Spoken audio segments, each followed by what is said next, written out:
Okay, we are here once again to study the Book of Enoch together. Last week we began studying the Book of Enoch and we went through the first 5 chapters. This week, I don't know how much we're going to be able to cover, but we're going to try to cover at least chapters 6 through 16. We may not get the full thing, or we might be able to do more than that. So we'll see. So basically, I'd like Jonathan, do you mind if you read from your version, or would you prefer me to read this time? I'll read. Just forgive me if my kids are loud. That's okay. Wait, hold on. Let me turn to the page. Okay. I'll tell you when to begin. Yes, Daddy. Those are cute kids you got. Thank you. Well, I only see the one, but okay. So whenever you're ready. Alright. It came to pass, mankind did according to righteousness, and were abundant in children. Hold on. Okay. What does yours say at the first? It came to pass, mankind did according to righteousness, and were abundant in children. Chapter 1, verse 6. What version are you reading from? It's a PDF I downloaded. I think it's Daniel DeCosson's. Okay, that might be a little questionable because, Okay. But if you prefer to read from that one, you may. But I think he might have rendered it very incorrectly. But let's hear what it says, and then it's only a short little thing. So just for now, just read chapter 6, and I'm going to compare it and see. So. Okay. Alright, let me get back to it. Alright, it came to pass, mankind did according to righteousness, and were abundant in children. There was born to mankind of their bloodline, in the way that it happened, that there was delivered beautiful and delightful daughters. And when the sons of the Most High, the angels, took notice of the beautiful daughters, then they erred in their carefree pleasure and lust. Come now, before we become angry, send us your daughters from this time forward. Send them to us from mankind, so they can produce and send to us a posterity. Samiyasa wrote a contract binding these same angels together because he had a fear that these angels would not acknowledge their part in what they did,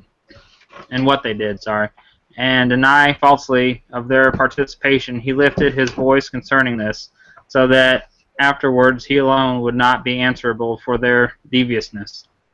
They all who were deceivers answered him, saying, We will sign this contract, binding us together by imprecation, because that we all were prohibited from having intercourse with the women. We had made a decision and devised a plan so that we could have intercourse with the women. This brotherhood kissed each other as one who swears an oath. Then they all became a union at the time when they separated from their former estate.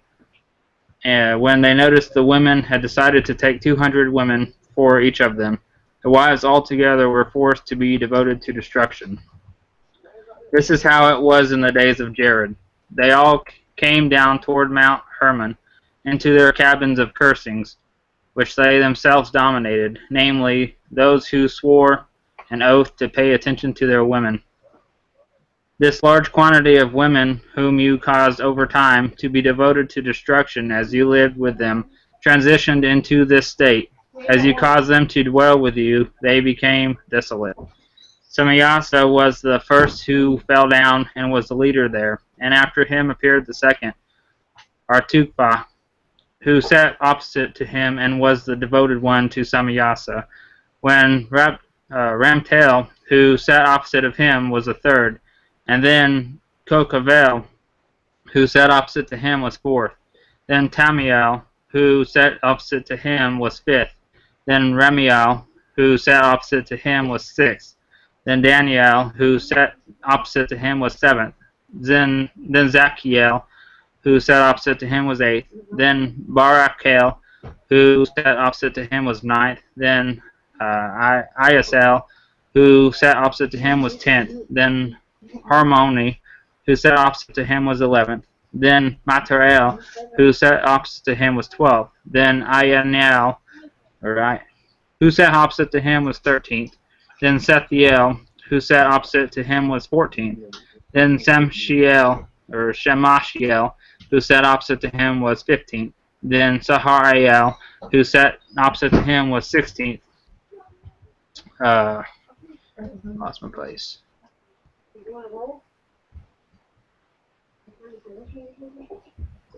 Alright, 1 sec. Alright.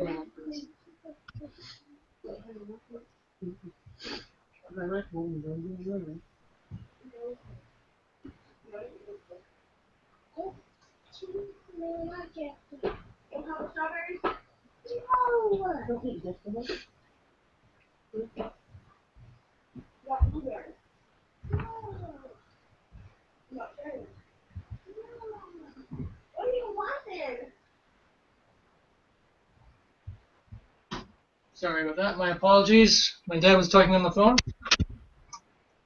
He was just checking on everything. So, basically,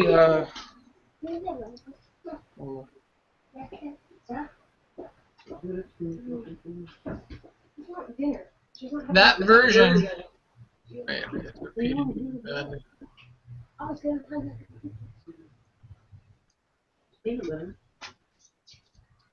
I think.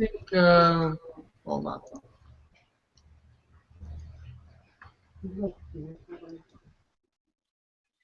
Okay. I think the version that you were reading from is really. I don't know where he's getting all that stuff. I think he was really adding stuff into it that's not there. But I'm gonna check all the different witnesses just to make sure that's true. But I found a lot of that highly questionable. I would advise not using his version because I've seen some of the way he does some of the translation of Enoch, and I find it very suspicious of accuracy. I don't think he's trying to make it inaccurate, but I think you should go with one of the more traditional ones like R.H. Charles' version or one of the newer ones like Vanderkam, Charlesworth. Those are standard scholarly versions and they don't read too differently. But what you were reading was radically different. And it almost reads like, have you heard of the Amplified Bibles where it takes one word and it keeps Sound on it, yeah. It's kind of ridiculous how they do it. So that's kind of what it sounded like. Okay. He was doing that. He took the passage and then he was adding his own commentary into it or elaborating on paraphrase translation, which I didn't like. So I'm gonna read from my version, and my version being the one that's by the scholars, and then I'm going to look at the differences. I'm going to discuss the differences in the various manuscripts, and we'll see if we'll try to see where Daniel's version is coming from. But so I'm going to read now R.H. Charles' version. And it came to pass when the children of men had multiplied, that in those days were born unto them beautiful and comely daughters. Oh, if you want, you can follow along in your version, Jonathan, to compare. And the angels, the children of the heaven, saw and lusted after them, and said to one another, Come, let us choose us wives from among the children of men, and beget us children. And Semyaza, who was their leader, said unto them, I fear ye will not indeed agree to do this deed, and I alone shall have to pay the penalty of a great sin. And they all answered him and said, Let us all swear an oath, and all bind ourselves by mutual imprecations, not to abandon this plan, but to do this thing. Then swear they all together and bound themselves by mutual imprecations upon it. And they were in all 200, who descended in the days of Jared on the summit of Mount Hermon. And they called it Mount Hermon because they had sworn and bound themselves by mutual imprecations upon it. And these are the names of their leaders. Semiazaz, their leader, Arekiba, Ramiel, Kokabiel, Tamiel, Ramiel, Danel, Ezekiel, Barakiel, Asael, Amaros, Batarel, Ananel, Zachiel, Samsapiel, Satarel, Turel, Yomiel, Sariel. These are their chiefs of tens. Okay, so Anne is with us. Good to have you here. So we were just discussing how Jonathan read from his version that he was using, and that's by Daniel DeCausen, or however his name is.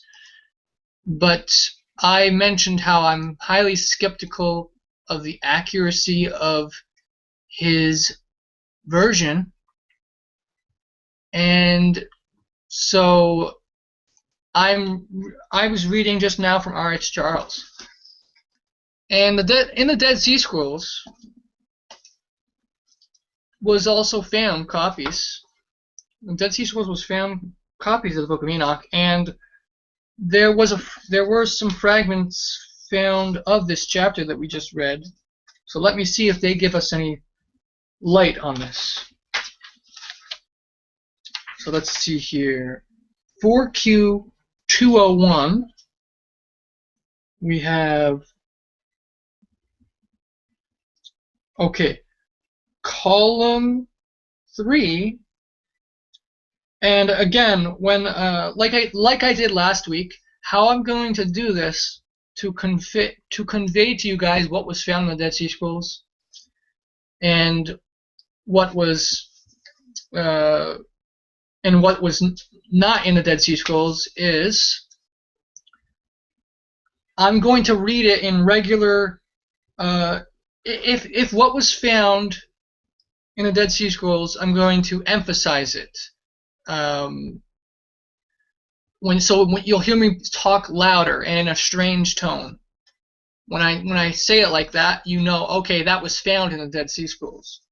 When I'm talking in a more regular, quieter tone, that's going to indicate to you that that was not found in the Dead Sea Scrolls, that part, but that the scholars reconstructed what it probably said in that section. Because these are fragments, so pieces of it are missing. But so here's what we have in 4Q201. It says, "And all of them said to him, We will take an oath and swear all under oath, one to another, not to go back, any of us, on this enterprise until we have completed this work. Then they took an oath, all of them together, and they swore under oath with each other. They were 200, all who went down in the days of Jared upon the peak of Mount Hermon. They called the mountain Hermon because they took an oath and swore under oath with each other upon it. These are the names of their chiefs. Shemihaza, who was their chief, Artikoth, second to him, Ramtil, third to him, Kokabel, fourth to him, and then there's a little bit missing there. It says fifth to him, Ramael, sixth to him, Daniel, seventh to him, Zekiel, eighth to him, Barakel, ninth to him, Asael, 10th to him, Hermoni, 11th to him, Matarel, 12th to him, Ananel, 13th to him, Satoel, 14th to him, Shamshiel, 15th to him, Sahariel, 16th to him, Tumiel, 17th to him, Turiel, 18th to him, Yomiel, 19th to him, Yahadiel, 20th to him. These are the chiefs of the chief of tens. Okay, so I'll stop there now. So that was in one of the Dead Sea Scroll fragments.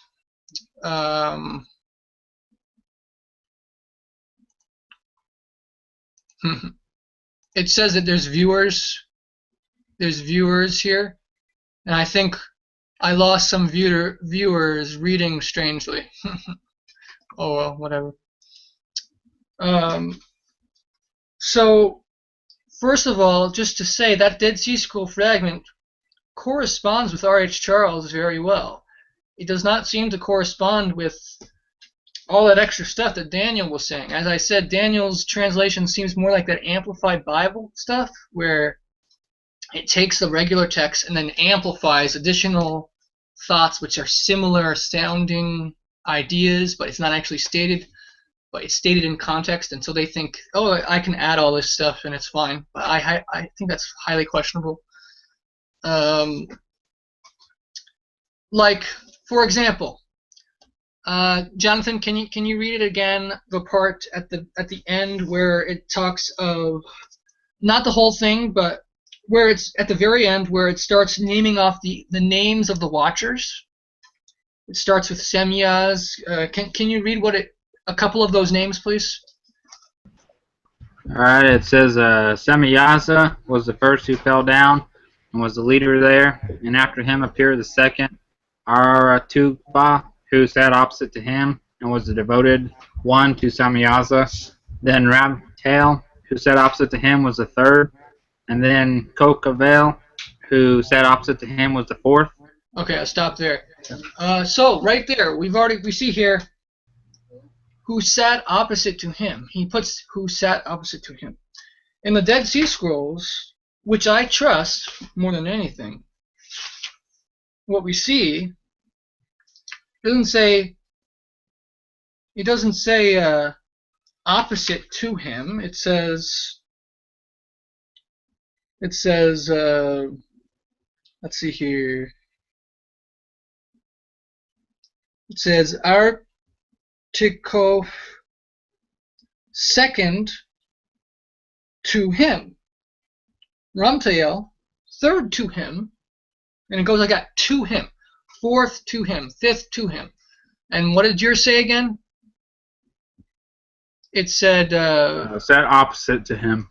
That opposite to him. Yeah. So it's just showing how he's translating it is very extra stuff. And what was for the very first name? For Semyaz, what did he translate that as? Semyaza. No, but I mean, he said Semyaz was like the chief, but he also said all this extra stuff. Was the first who fell down and was the leader there, and after him appeared the second, Aratugba, who sat opposite to him and was the devoted one to Semyaza. Okay, yeah. So all that right there, all we've got in the Dead Sea Scrolls and in the Ethiopic text is all we have is Semyaza, who was their chief, Artikov, second to him. So you see the guy's translation there. He adds all this stuff. I don't like that at all. Like when you read that, I was very confused as to where he's getting his stuff. So I would advise people not to read Daniel's version unless you understand this is his commentary. It really is his commentary. It's not what the actual text says. He is using what the text says, but then he's changing what the text says to make it more of a commentary paraphrase.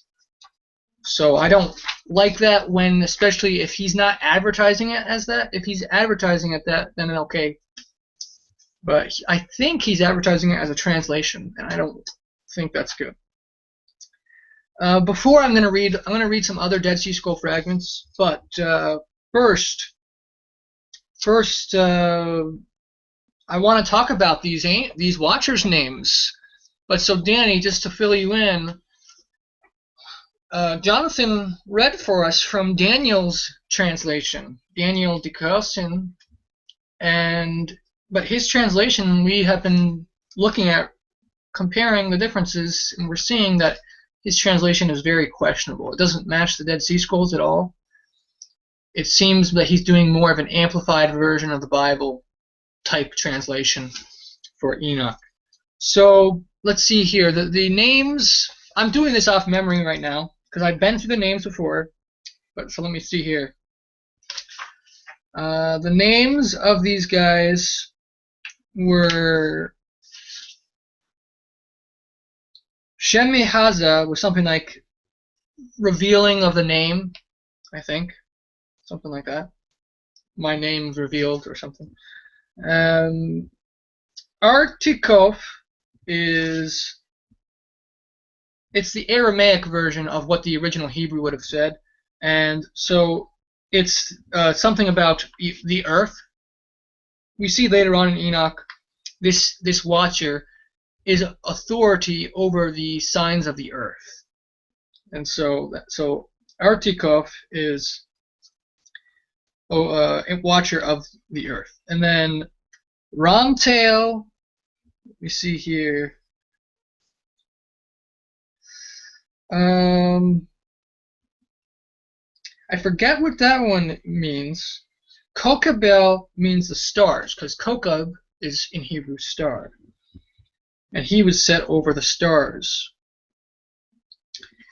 Let's see here. I know one of them is like lightning, and one of them's thunder, I think. Ananel is clouds.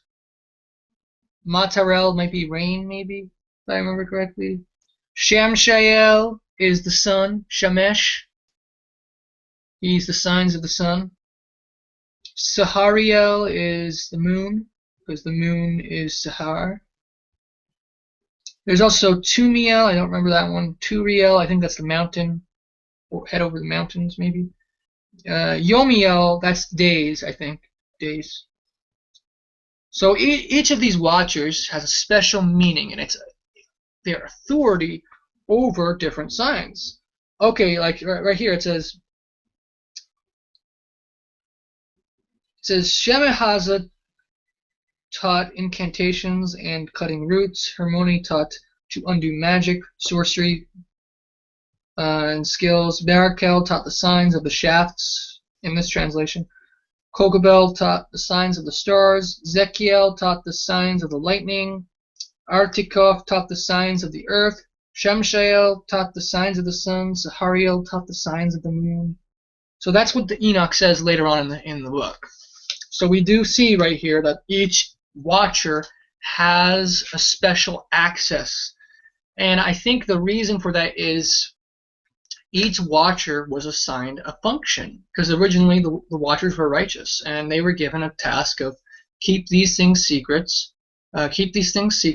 and you are the leader over these things. In the Book of Jubilees, we're told confirms it agrees with the Genesis Apocryphon, with the Book of Lamech. It tells us that the watchers descended originally not to sin with the woman, but they descended to try to teach people righteousness. That's what the Book of Jubilees says. They descended to teach people righteousness. And then when they were down here, they started lusting after the woman, and then gave into the sin. And then they began teaching them the things that were appointed to them.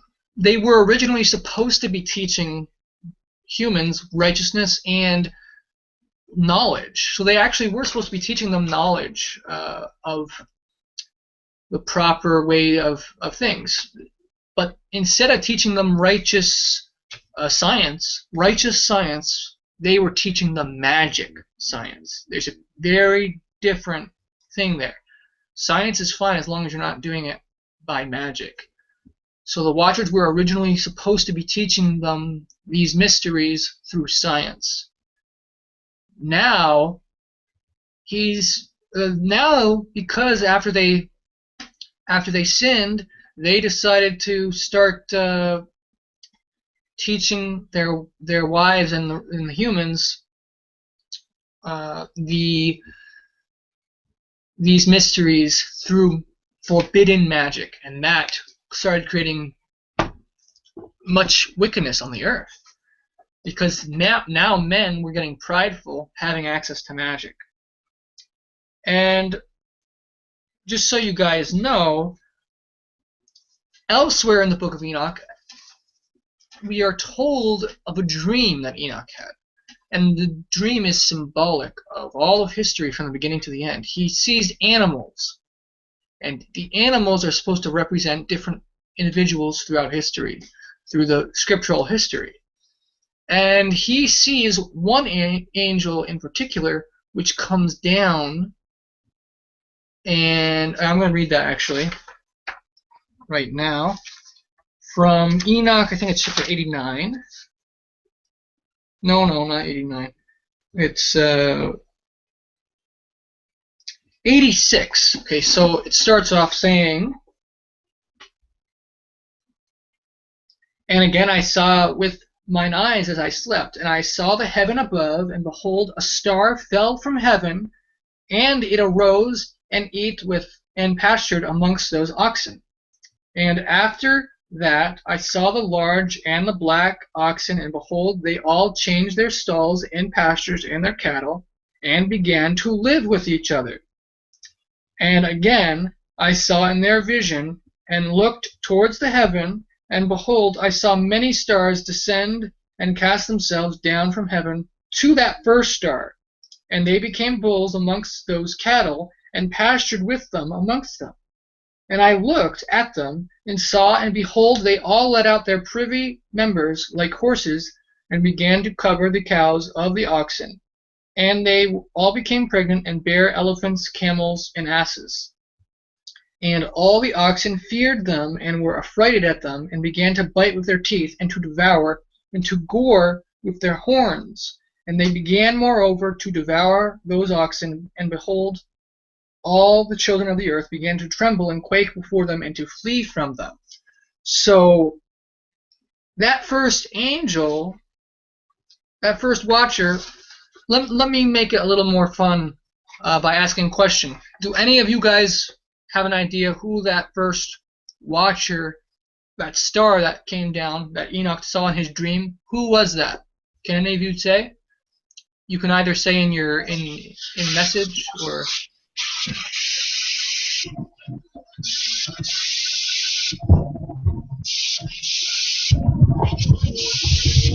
Okay, Lucifer. There's one guess. Any of you guys have a?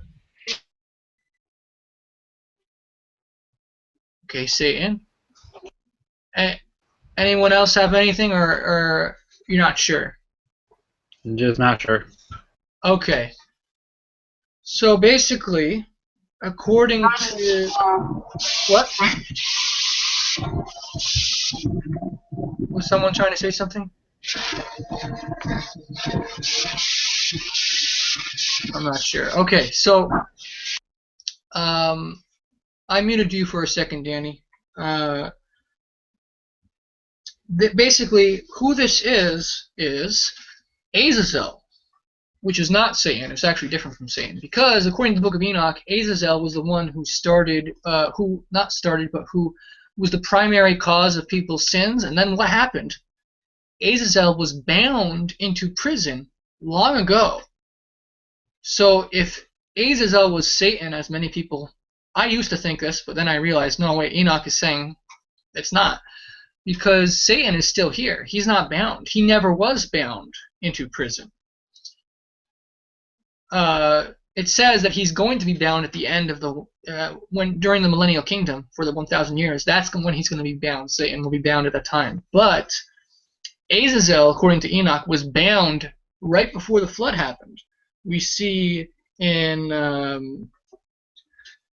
let's see here, Enoch. We'll be getting to that a little bit later, because as I said, we're going to hopefully try to do 6 to 16 if we have enough time.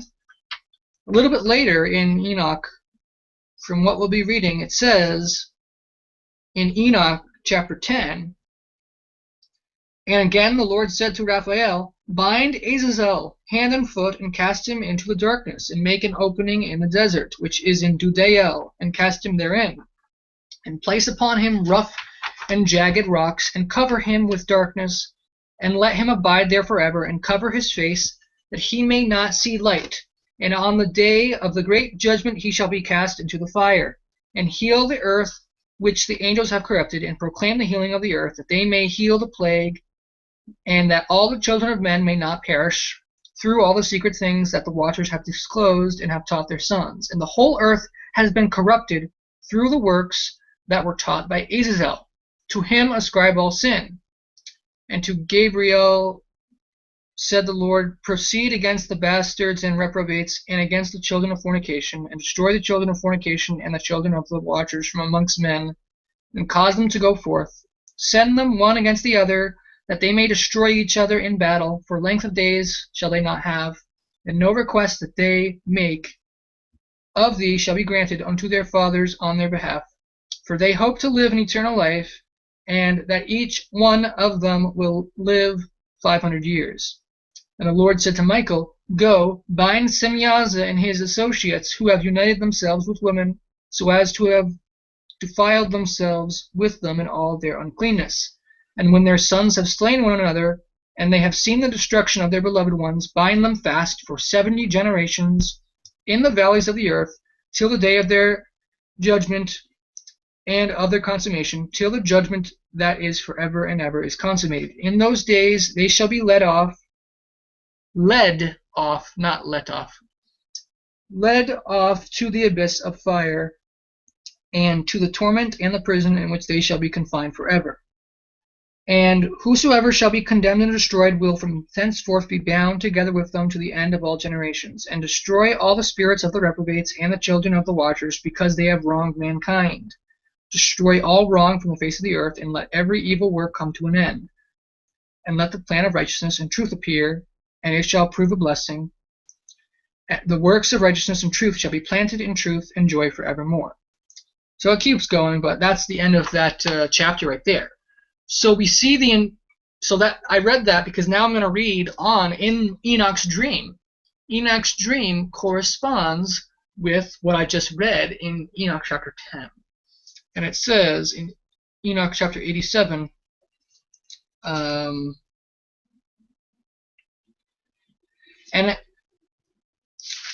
going to skip to chapter 88.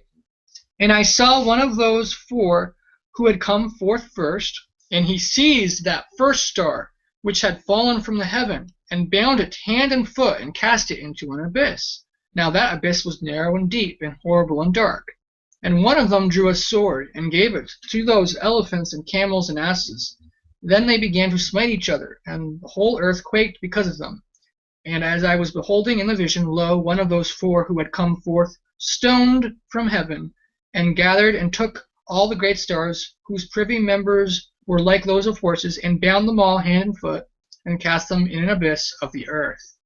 So right there, Enoch 88 gives the interpretation of Enoch chapter 10. So if some people are reading Enoch chapter 10 and saying, well, that's a future prophecy, Azazel is going to be bound, but Raphael hasn't bound him yet. He will be bound. Well, according to Enoch chapter 88, this already was fulfilled. The angel did this before the flood. Azazel was bound, and then there was that civil war of the giants. The Nephilim were fighting each other, and the watchers had to watch their children kill each other. And then after that, the watchers were bound into prison for 70 generations. Enoch chapter 10 says that's how long they'll be bound for. Hold on. I think Barbara is trying to get in. 1 second.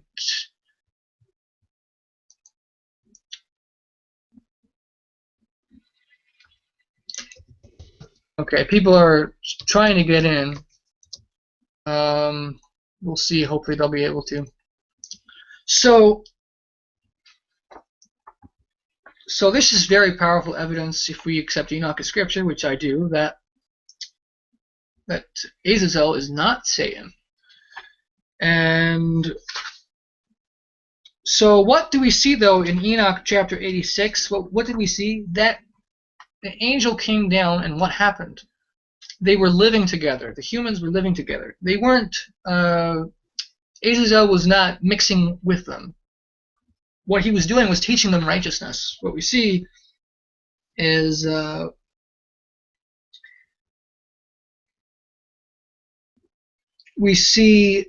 earlier in chapter 85, we see there's white animals that are born. That's Seth's line, and then there's Cain's line, which is black, the black animals, and then we see in chapter 86 that star, the first star, comes down, and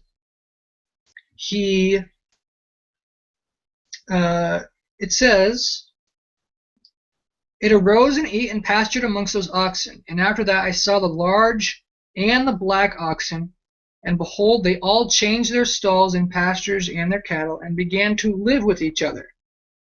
It sounds like it's saying they weren't being cooperative with each other. They weren't living together peacefully. This angel came down and made them start living together peacefully. That's my interpretation. And the reason that's my interpretation is I'm going to read another passage from another book which gives much greater detail about the story of the Nephilim. So let me pull that up right now. Just give me 1 second. It's from the Clementine Homilies, the Homilies of Clement. Now, I do accept that as scripture, but it is, I know a lot of people have found some questionable things in there, but there are also questionable things in the regular Bible too. So we have to be careful of being too quick to dismiss something. Let's see here. Okay, I think it's in Homily 8. Let's see.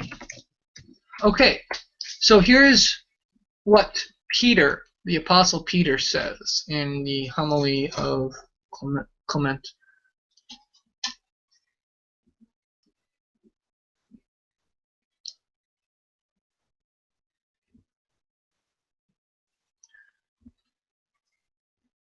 Okay, so, "But they, because they had at first no experience of evils, being insensible to the gift of good things, were turned to ingratitude by abundance of food and luxuries, so that they even thought that there is no providence, since they had not by previous labor got good things as the reward of righteousness, inasmuch as no one of them had fallen into any suffering or disease, or any other necessity, so that, as is usual for men afflicted on account of wicked transgression, they should look about for the God who is able to heal them.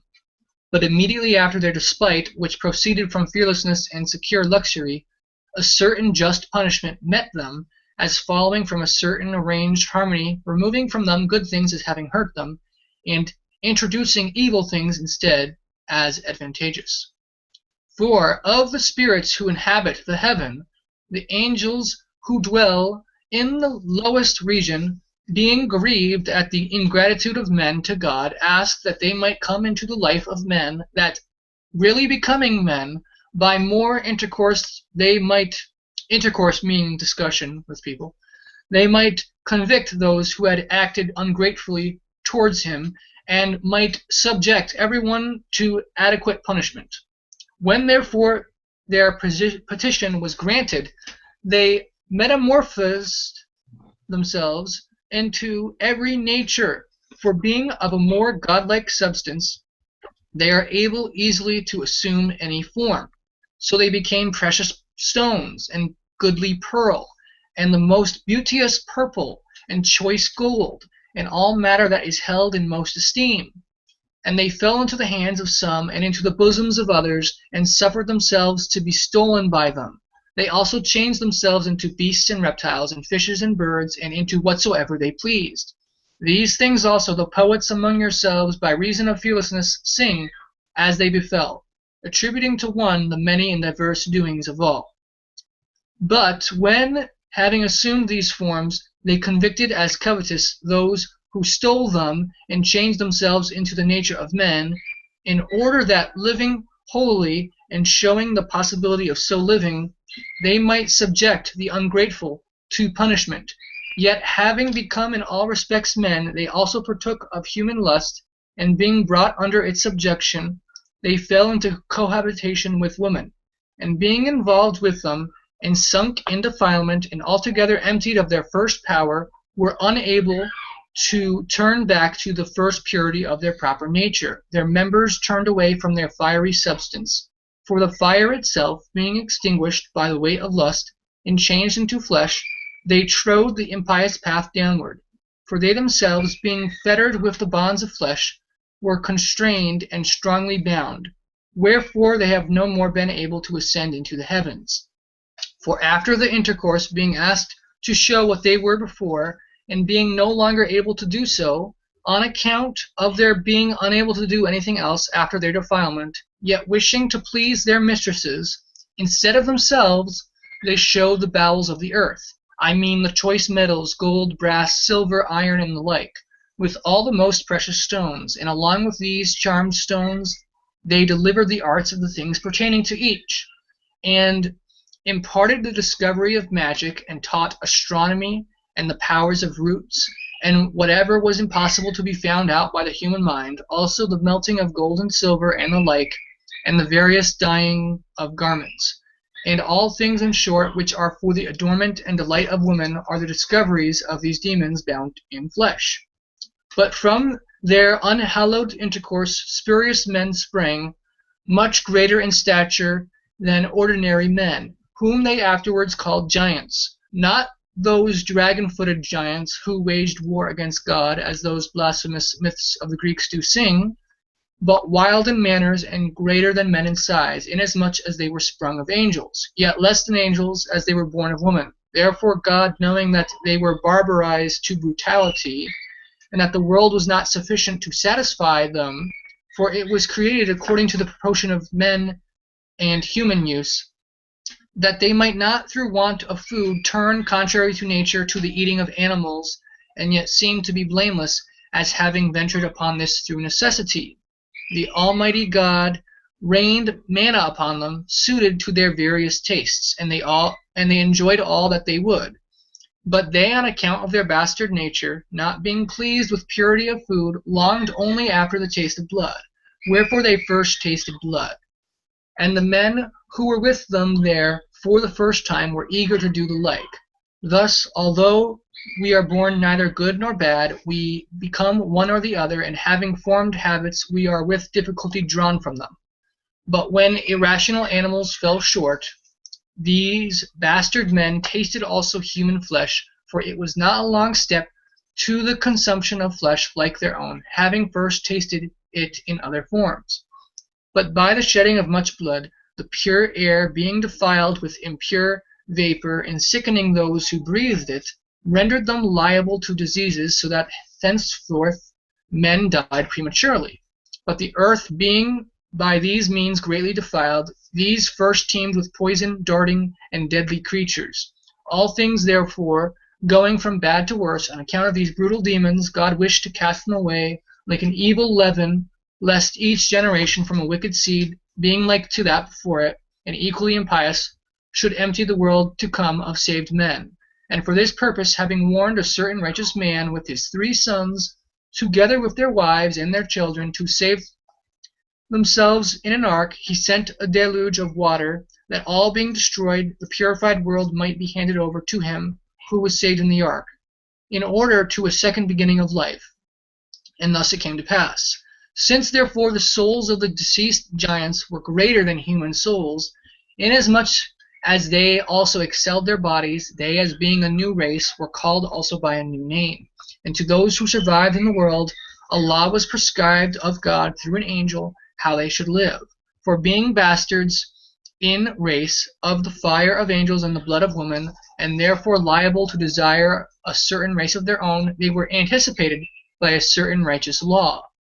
For a certain angel was sent to them by God, declaring to them his will, and saying, These things seem good to the all-seeing God, that you lord it over no man, that you trouble no one, unless anyone of his own accord subject himself to you, worshipping you, and sacrificing, and pouring libations, and partaking of your table, or accomplishing anything else that they ought not, or shedding blood, or tasting dead flesh, or filling themselves with that which is torn of beasts, or that which is cut, or that which is strangled, or anything else that is unclean. But those who betake themselves to my law, you not only shall not touch, but shall also do honor to, and shall flee from their presence. For whatsoever shall please them, being just, respecting you, that you shall be constrained to suffer. But if any of those who worship me go astray, either committing adultery, or practicing magic, or living impurely, or doing any other of the things which are not well pleasing to me, then they will have to suffer something at your hands, or those of others, according to my order. But upon them, when they repent, I, judging of their repentance, whether it be worthy of pardon or not, shall give sentence. These things, therefore, ye ought to remember and do, well knowing that not even your thoughts shall be able to be concealed from him. Having charged them to this effect, the angel departed. So he goes on, but that's all that's relevant to the Enoch literature here. I believe that Peter and them had access to many other writings of the Dead Sea Scrolls, many other Enoch literature, and they knew a fuller story about this. And all that story I just said, I believe that's part of the Book of Giants. It's lost now, the Book of Giants, except for small fragments in the Dead Sea Scrolls. But I believe everything that Peter said there is actually what happened, and so it gives a much greater story, fills in much of these details that Enoch doesn't even address. The Book of Enoch did not say a lot of that stuff. A lot of that's in Enoch, but a lot of that was extra stuff that we could not find anywhere in our copies of Enoch. I want to discuss some more of this stuff, but I have to check on the dog. So can I have one of you guys, while I'm checking on the dog, can I have one of you read to the others chapters 7 to 11, and can you read a little slowly? Don't read so quickly, but don't read it super slow either. But so can I have one of you guys read 7 to 11, please? Which one of you guys would be liking to do that?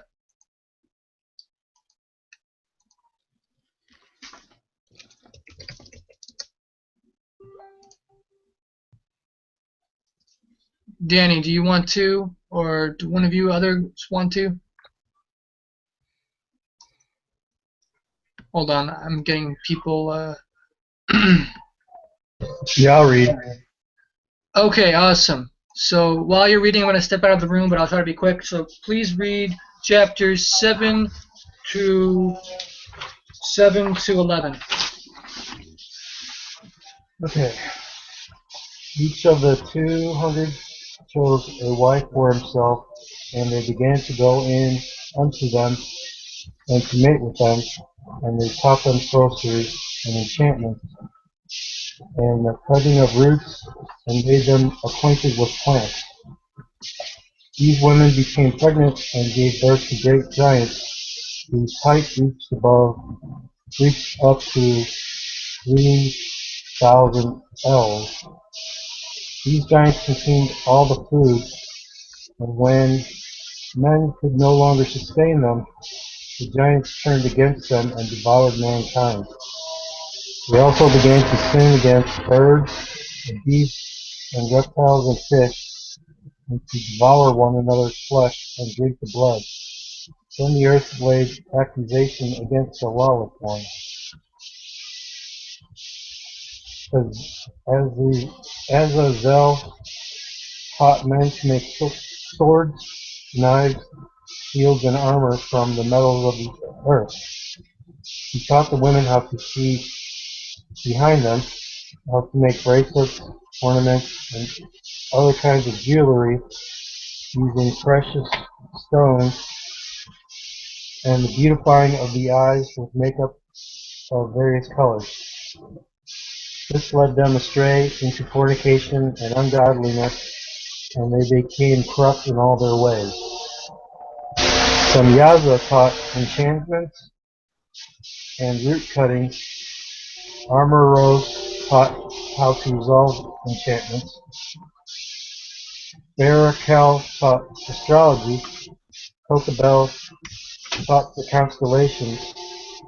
Himel taught the knowledge of the clouds.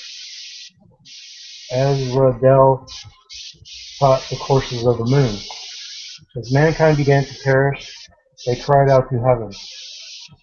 Chapter 9. Then Michael, Gabriel, Raphael, and Uriel looked down from heaven and saw all the bloodshed upon the earth by the extreme lawlessness. They said to one another, "The earth is laid waste, and the voice of all the dead cries up to the gate of heaven. The souls of men cry out to the holy ones of heaven, saying, Bring our cause before the Most High." They said to the Lord, the King, Lord of lords, God of gods, and King of kings, the throne of your glory endures throughout the ages, and your name is holy, glorious, and blessed unto all the ages. You have made all things, and have power over all things, and you see all things. Nothing is hidden from you. You see what Azazel has done, teaching unrighteousness on earth, and revealing the eternal secrets concealed in heaven. From Yaza and those he has authority over have taught sorcery, and they have defiled themselves by sleeping with the daughters of men, and revealed to those women these kinds of sins. The women have begotten giants, and by their children the whole earth has been filled with blood and unrighteousness. Now the souls of the dead are crying out to the gates of heaven because of the lawlessness which has taken place on the earth. You know all things before they come to pass. You allow this, but have not told us what we should do to the giants who are destroying your creation. Then the Most High, the great and holy one, said to Uriel, Go to the son of Lamach and tell him in my name, hide thyself. Reveal to him the judgment that is approaching, and all life will be destroyed by a flood of water that will cover the entire earth. Instruct him how he may escape and his seed may be preserved throughout all the generations of the world. The Lord said to Raphael, Bind Azazel hand and foot and cast him into darkness. Make an opening in the desert, which is in Judea, and bind him there, and place upon him rough and jagged rocks, and cover him with darkness, and let him abide there forever, and cover his face that he may not see light. And on the day of great judgment he will be cast into fire, and heal the earth which the angels have corrupted, and proclaim the healing of the earth, that I will heal it, so that not all the children of men perish through all the secret things that the watchers have disclosed and have taught their sons. The whole earth has been corrupted through the works that they were taught by Azazel. Inscribe all these things to him. The Lord said to Gabriel, Proceed against the bastards, the reprobates, against the children of fornication. Destroy the children of fornication and the children of the watchers from amongst men. Cause them to go forth against one another, that they may destroy each other in battle, for they will not have long life. Grant no request that their fathers may make of you on behalf of their children, for they hope to live in eternal life, but none of them will live past 500 years. The Lord said to Michael, Go tell Yaza and his associates who have defiled themselves by marrying women, that they and all that they have contaminated will be destroyed. When they have seen their sons slay one another, and all their loved ones destroyed, bind them for 70 generations under the valleys of the earth, until the day of their judgment and of their end, till their last judgment be passed for all eternity. In those days they will be led off to the fiery abyss, to the torment, and to the prison which they will be confined forever. And whosoever was condemned and destroyed will henceforth be bound with them to the end of all generations. Destroy all the spirits of the reprobate and the children of the watchers, because they have oppressed mankind. Destroy all wrong from the face of the earth, and let every evil work come to an end. And let their plans of righteousness and truth appear, and it will prove a blessing. The works of righteousness will be planted in truth and joy forevermore.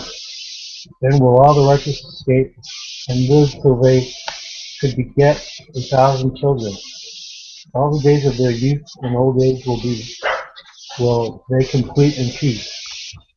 Then will the whole earth be filled in righteousness, and will all be planted with trees and be full of blessing.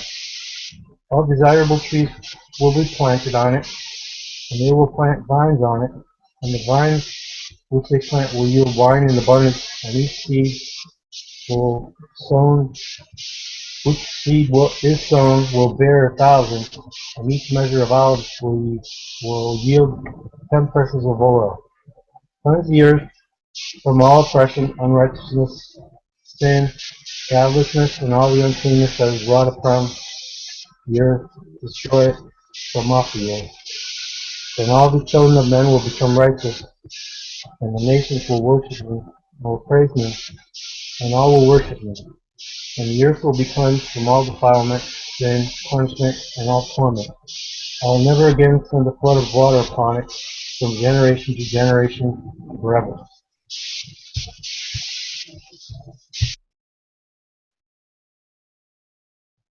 And then the final one was, and in those days I will open the store chambers of blessing which are in the heaven, so as to send them down upon the earth over the work and labor of the children of men, and truth and peace shall be associated together throughout all the days of the world and throughout all the generations of men. I got a question for you. Is what's up with your mic? It sounds always weird. Is it like is there something in your background, Danny, that is making noise, or is it a bad quality mic or something? Probably bad quality mic. Okay. It's not, I mean, it's not a big deal. It's just always better to have better quality audio, but it doesn't matter to me as long as we've got someone reading it. So I apologize about having to keep stepping out because of the dogs. My family went to the Super Bowl, stupid stuff, and I'm home with the dogs, so I have to make sure they're okay whenever they're doing things. So that's a little bit of a distraction, but so hopefully that won't get in the way of this too much. So now, Danny?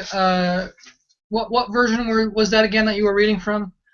Probably the same one as last time, but I don't remember what version it was.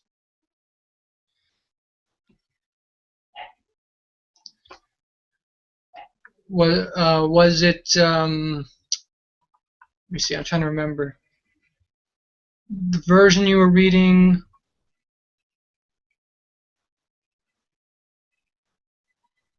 Can you type it again, please?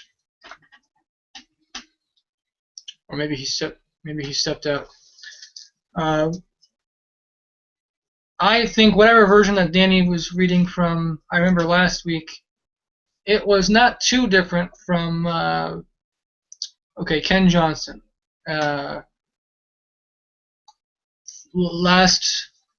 Last week he was reading from that, and this week he's reading from that again, and I find that much better than Daniel's version. So let's see here. Now, I didn't cover everything in chapter 6. The reason I had I had Danny read further is because I needed to deal with the dogs again. And I have to deal with them again right now for a second. Do any of you guys have anything to say about what was read? Please speak up. It's preferable if one of you guys have something to share rather than it to be dead silence. So let me just go quickly. And if you guys want to come to my rescue, one of you guys can speak up about something, your thoughts on what was read. That would be much appreciated.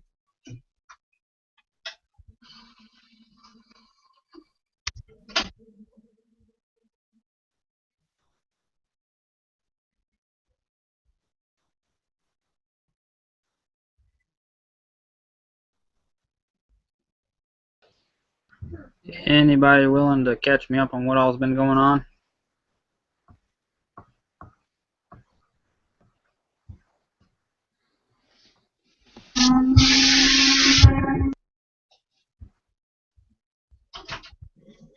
I'm back now. Sorry. Hopefully that shouldn't happen again. Um, the dog's gonna be a little making noise in the background. I'm just gonna ignore her noise. So hopefully it won't be too much of an issue for everybody.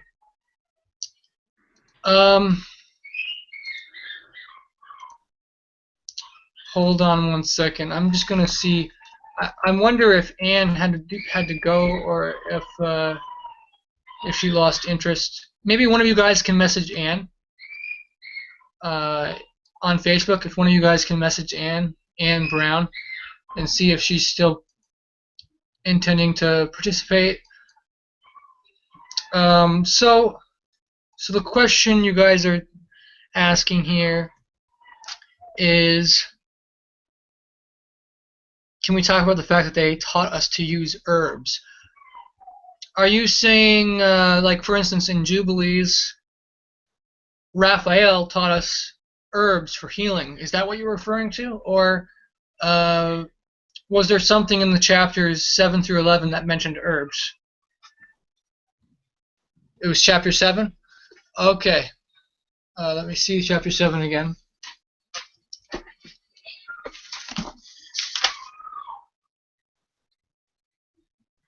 Yeah, okay. So basically, it sounds to me like this is, what a lot of people are doing with plants is using them for drugs. A lot of drugs are based on natural plants, but the plants are being altered from they're being abused from what their purpose is. They're being smoked, they're being used as hallucinogens, all kinds of things which they weren't intended to be used for. I don't think it's saying, that it's wrong to use herbs as healing medicine.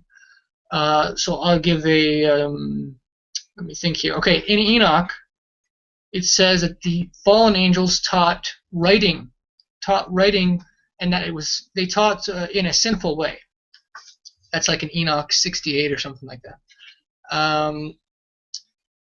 And the sinful writing was not that writing was always bad, but the way they were teaching them to do writing was bad.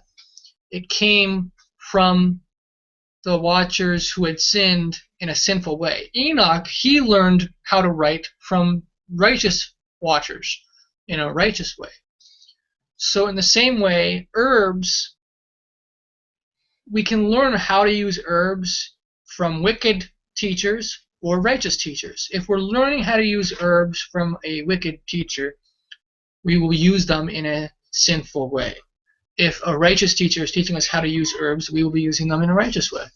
That's kind of how I see that. We're not supposed to be using using these things to get high or to do all kinds of drug things with them. I think we can use them for natural healing, but that's very different from taking, like, I think how they make drugs is they take a high concentration of some of these plants, extract small little elements of it, and then, or chemicals from it, and then create high concentrations of it. And it's so strong a thing, and that's not how it was originally intended. So I think in that way, it can be bad and that's why the Watchers were teaching them how to use these for all kinds of drugs.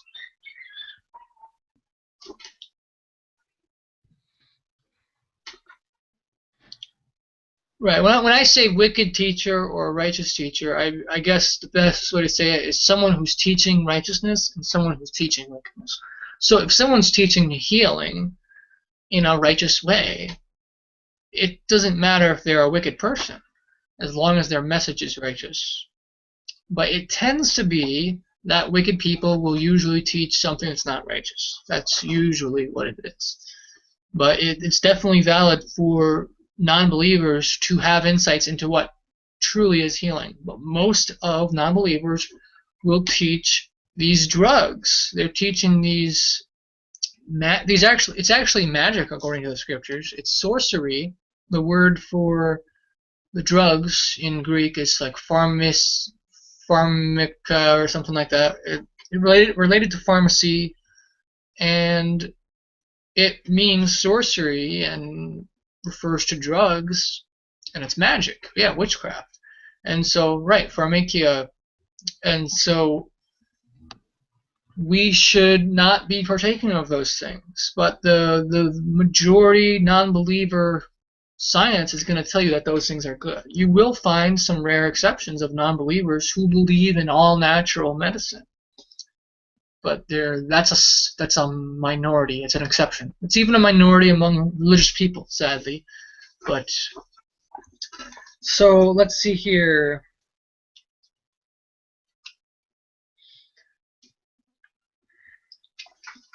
I want to go back now and read some of the Dead Sea Scroll fragments. So let me do that. But hold on one second here. Anne just dropped out, and I'm just wondering why. I don't know if any of you guys talked with her, but if you didn't talk with her, I'm going to message her right now. Because if she's having problems, then I want to see if we can fix those problems. But if you guys can still hear me, correct? Okay, good. Yeah. My thing was, my browser froze, and I was hoping that I wasn't going to get kicked out. That would have been horrible. Awesome. So I'm just going to say to her,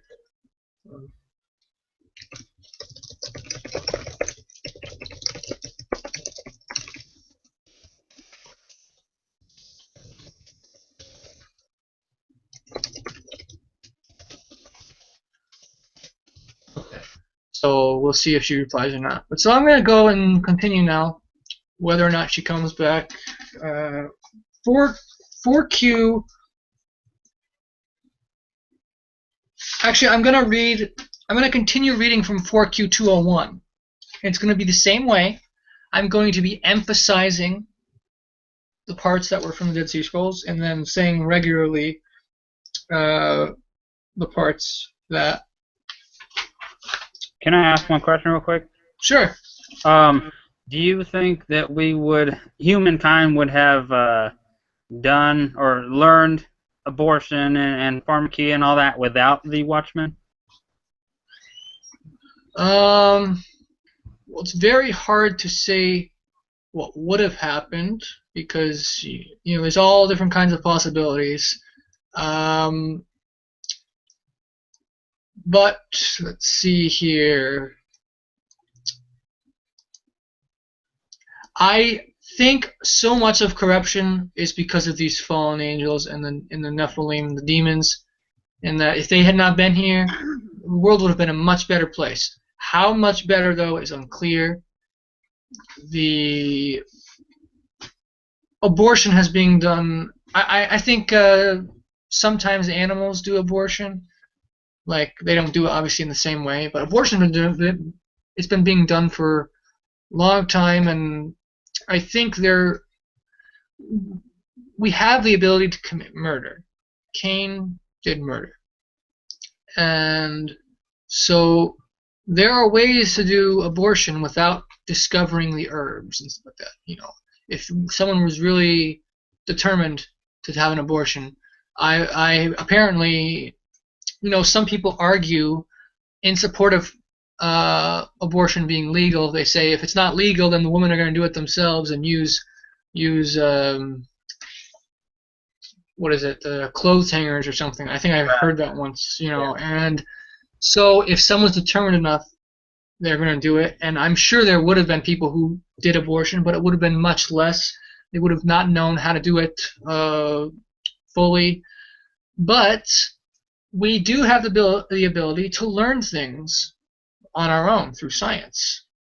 And so it is possible that over time they could discover things about scientific properties.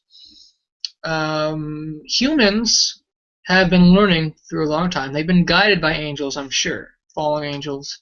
But the fact that it took so long for us to learn like all this crazy stuff, like we're doing so much, we're advancing so much technologically right now. It's insane. And so the fact that it's going so quickly right now, but it wasn't going so quickly advanced for very long time in the past, suggests that it was more humans discovering it for themselves, being guided in the background by angels, but there wasn't direct leading. Whereas when the Watchers came beforehand, they were directly saying, okay, this is for this is for this is how you use this for magic, and they were telling them everything. So they were learning really quickly, and they were living very long. So just like how our generation right now is increasing rapidly in technology, the time of the Watchers were increasing rapidly in technology because so much information was being revealed by these Watchers. But what happened in our time is it hasn't been like that. It's over thousands of years. They've been taught slowly over time and discovering things on their own. So I do think abortion may very well have been discovered eventually. I think it would have been a much better place, though. It would be much less abortion than we now have today. Hopefully that explains answers your question. Thank you. Yeah. So I'm going to go through the Dead Sea Scrolls here. There's several copies that were found, and I'm going to read to show you guys that these first few chapters are actually very well represented in the Dead Sea Scrolls.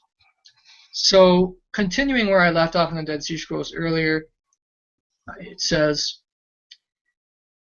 they and their chiefs all took for themselves women from all they chose, and they began to penetrate them, and to be defiled by them, and to teach them sorcery, incantations, and the cutting of roots, and to explain herbs. They became pregnant by them and gave birth to giants. It says how tall they were in the missing text, but we don't know. It's not preserved in the Dead Sea Scrolls. Something cubits tall, who were born upon the earth in keeping with their infancy, and grew at the rate of their growth, and consumed the work of all the sons of men, but not were the men able to supply them. The giants plotted to kill the men and to consume them. They began to sin and to, some words missing there, against all the birds and animals of the earth, and the reptiles who move upon the earth, and in the waters, and in the sky, and the fish of the sea, and to consume the flesh of one another, and drink the blood.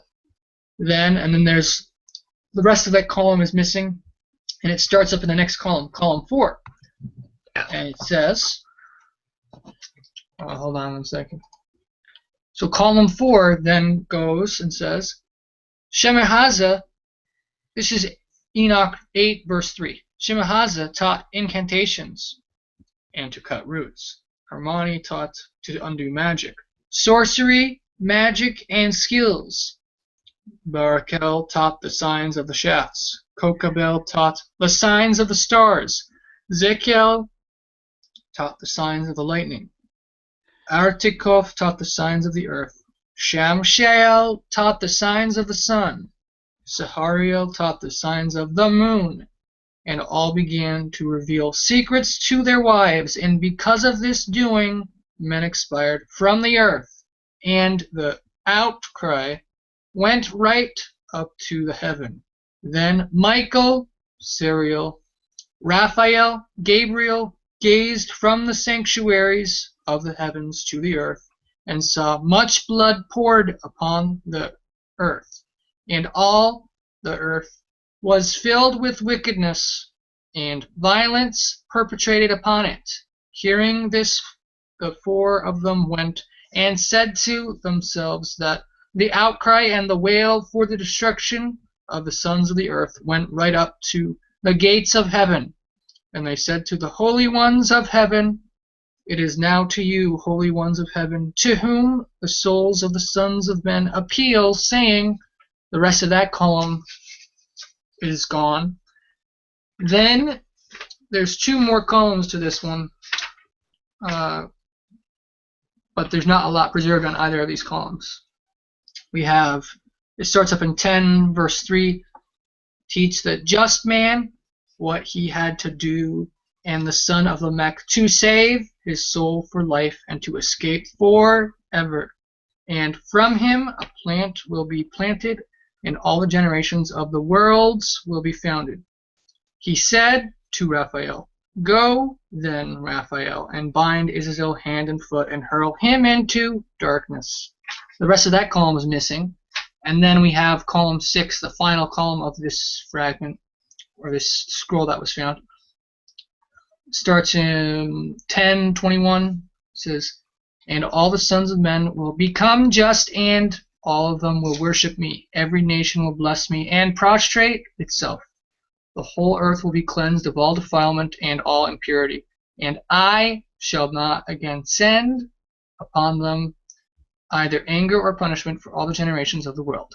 And then I will open," and the rest of that column is missing, and the rest of that scroll is missing. There was also, let me see here. So it's really cool to see. You ask yourself, okay, so we have Enoch in the Ethiopian text, but how accurate is it? Well, surprisingly, we have the Dead Sea Scrolls preserving some of these passages, so we can do comparison. And what we can see is that they match very well. They're very accurate. So let's see here. There's also 4Q202 and 4Q204. Would you guys like me to read those Dead Sea Scroll fragments too, so that you are aware of what the others say? Or if you want, I can skip those. Barbara would like. What about you guys? Sometimes it's a little repetitive, but it's good to see what the other scrolls say. So I just want to. All right. So we've got two people who would like to.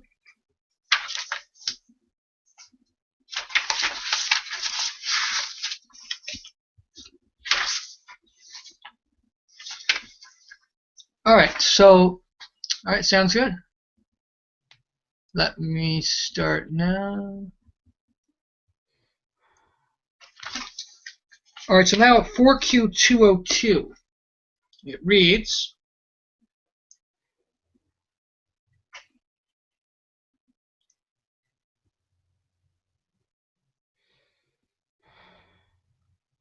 hold on.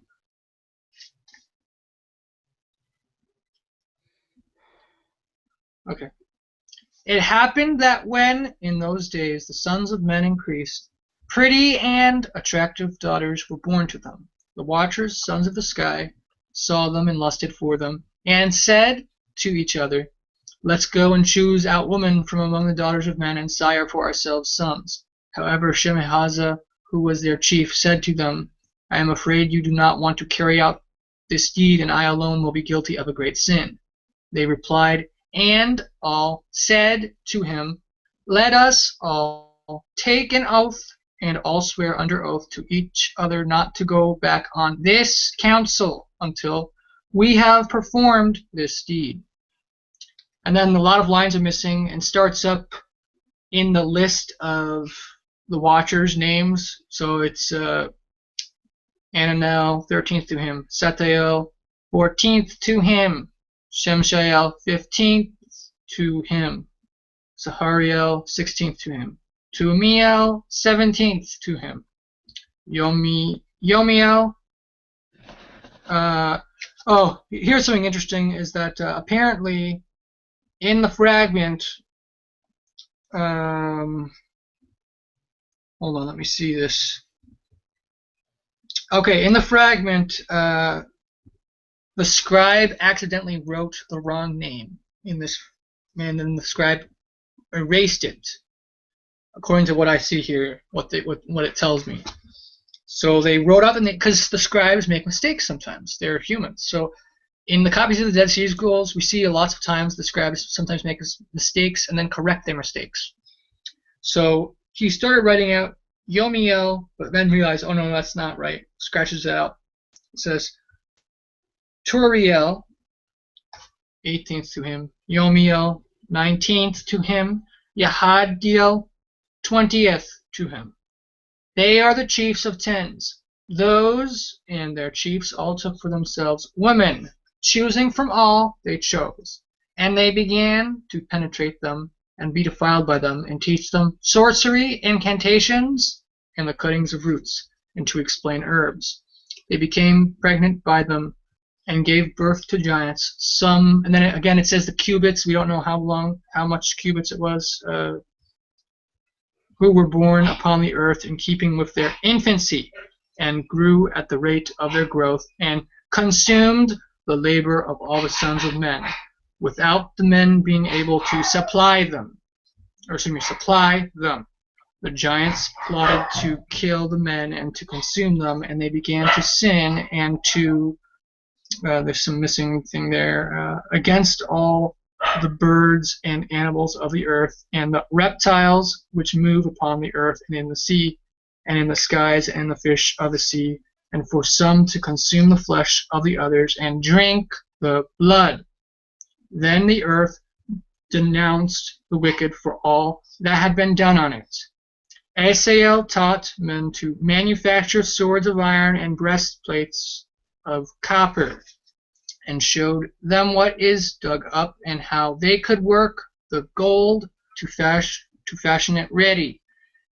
And as for silver, to fashion it for bracelets and other jewelry for women. To the woman he showed about antimony and eyeshadow and all the precious stones, and about dyes. Just so you know, I'm continuing with this, but basically I'm reading from the Dead Sea Scroll book that I have, and sometimes they fill in the missing text that was in the middle, and sometimes they don't. Antimony, that is, I think that's just makeup, I think. So, but it continues in column 3 now. It says, wickedness became great, and they strayed in all their paths. Shemehazah taught incantations and to cut roots. Hermione taught to undo magic, sorcery, magic and skills. Barakel taught the signs of the shafts. Kokabel taught the signs of the stars. Zekel taught the signs of the lightning. Then a little bit later taught the signs of, then Artikoff taught the signs of the earth. Shamshael taught the signs of the sun. Sahariel taught the signs of the moon. And all began to reveal secrets to their wives.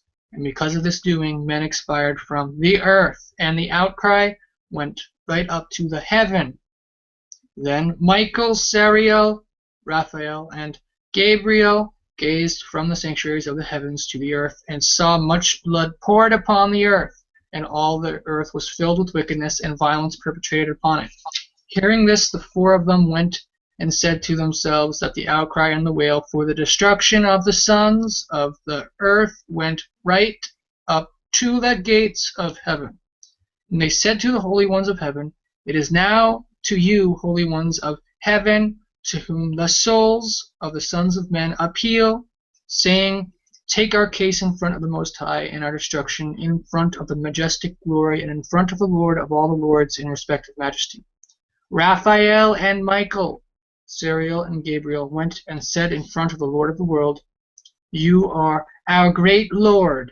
You are the Lord of the world. You are the King of kings. The heavens are the throne of your glory for all the generations which exist since eternity. Heavens are the throne of your glory for all the generations which exist since eternity. In all the earth is the footstool in front of you for all of eternity. That column, the rest of that's missing. And now there's one more column. There's 3 columns, but there's only one more column that applies to the text we read. So I'll only do one more column there. But just so you guys know, before I read this next one, is sometimes doing it like this might seem a little tedious, but there are certain passages in Scripture which a lot of people ignore, and which actually are kind of, in one sense, maybe at first it's a little tedious to study some of this. But it's Scripture, and we're supposed to be studying it. We're supposed to be fully informed of what Scripture says. We should try to figure out what the original words are. And like, for example, the genealogies and all those laws in Leviticus about how to do all those sacrifices, which we can't even do right now, a lot of it goes over people's heads. And it seems, why do we have to study this? We're not even doing this. We're not priests. Why do we need to know this? But it's actually very crucial information. We just have to get into the spirit of loving every little tiny thing about Scripture. I have a mindset for myself of even just talking about differences of letters. Oh, this manuscript has a different letter than this one. That fills my heart with joy to talk about the differences in Scripture, because I'm like, okay, Scripture, every word, every letter is important, and I want to know what the original said. So that's what I really like, doing that type of study. But it's not for everyone. Some people have a hard time with it. So that's why I go through some of this, so that you guys know what the Dead Sea Scrolls says. So it says in column 4, it starts with 10:8, all sins. And to Gabriel the Lord said, go to the bastards and the sons of whoring, and exterminate the sons of the watchers from among the sons of men, and send them in a war of attrition, for there will not be long days for them. Absolutely no request in their favor will be granted to their fathers, for they hope to live an everlasting life, or that each one of them will live 500 years. And to Michael the Lord said, go, Michael, and tell Shemhazah and all his friends who associated with women to be defiled by them in their uncleanness, that their sons will expire, and they will see the extermination of their loved ones. Chain them up for 70 generations in the valleys of the earth until the great day of their judgment. The rest of that column is missing. So we can see right there that the Dead Sea Scrolls are preserving very well the text of the Ethiopic, and it shows us how close is the Ethiopic, how accurate is the Ethiopic. How accurate is Daniel's translation? Well, not really accurate when we compare Daniel's translation to the Aramaic text that was found. Here's one interesting thing of a difference that I want to share with you guys. There's one other Dead Sea Scroll fragment I'm going to read. It's much shorter, but before I read that, just to give you guys a little break from the Dead Sea Scroll thing, what's very interesting is in our copies of Ethiopic Enoch, it says Michael, Uriel, Raphael, and Gabriel. But in the Dead Sea Scrolls, it says Michael, Sariel, Raphael, and Gabriel. All throughout the Dead Sea Scrolls, whenever you see Uriel, instead in the Dead Sea Scrolls, it's Sariel. In the War Scroll, it's Sariel. So the original of the Book of Enoch was actually Sariel, not Uriel. So you see words and names change over time from their originals. They get corrupted. That's how we've got Jesus from the original, however you pronounce the Messiah's name. Yeshua, Yahushua, whatever, all those different ways of pronouncing it. But one of those ways is the correct way, but now it's Jesus. G, that's not anything close to yeah, G. And then, you got the E. There's no E sound in, of all the different names, no Hebrew speakers or people who try to be Hebrew roots, no one is saying Yeshua. Or maybe there is someone, we don't know, but I've never heard that pronunciation. It's either Yah, Yeh, or Yo. I don't usually hear Ye. But that's what we've got. We've got J and E, and then Z, like a Z, and then a S. And none of that is part of the original pronunciation of the name. But it's not a pagan, it's just inaccurate pronunciation through time. Habakkuk in Greek, they pronounce that as Mbakam, which is very different than Habakkuk. The Hebrew text says something along the lines of Habakkuk, or however it's pronounced, but there's no M, but they're pronouncing it as Mbakam. So it's just, over time, through different languages, the names can get jumbled. And that's what has happened with Uriel. The original was Sariel. It became Uriel somehow. I don't know how that happened. And I'll read the final Dead Sea Scroll fragment thing here, and that is 4Q204, column 2. So it says, these are the names of their chiefs. Shem Haza, who was their chief, Artikov, second to him, Ramael, third to him, Kokabel, fourth to him, and then later it says fifth to him, Ramael, sixth to him, Daniel, seventh to him, Zekiel, eighth to him, Barakel, ninth to him, Asael, 10th to him, and Hermione, 11th to him, Matrael, 12th to him, Ananel, 13th to him, Satael, 14th to him, Shamshiel, 15th to him, Sahariel, 16th to him, Tumio, 17th to him, Turiel, 18th to him, Yomiel, 19th to him. That column breaks off there. And then there's columns 3 and 4, but they're so fragmentary that they don't have anything in my book here. And then I go to column 5. It says, and to torture and to confinement in the everlasting prison, and everyone who is condemned will be lost right from now. He will be shackled with them until the destruction of their generation. And at the moment of the judgment by which I shall judge, they will perish for all generations. Exterminate all the spirits of the bastards and of the sons of the watchers, because they have caused evil to be done to men. Exterminate injustice from the face of the earth. Make every evil deed disappear, and make the plant of justice appear.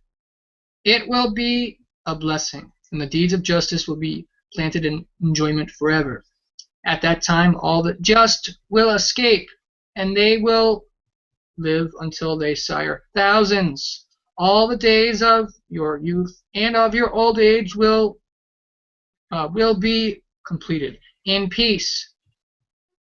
Then a little bit later, then all the earth will be tilled in justice, and it will be all planted with trees and filled with blessing.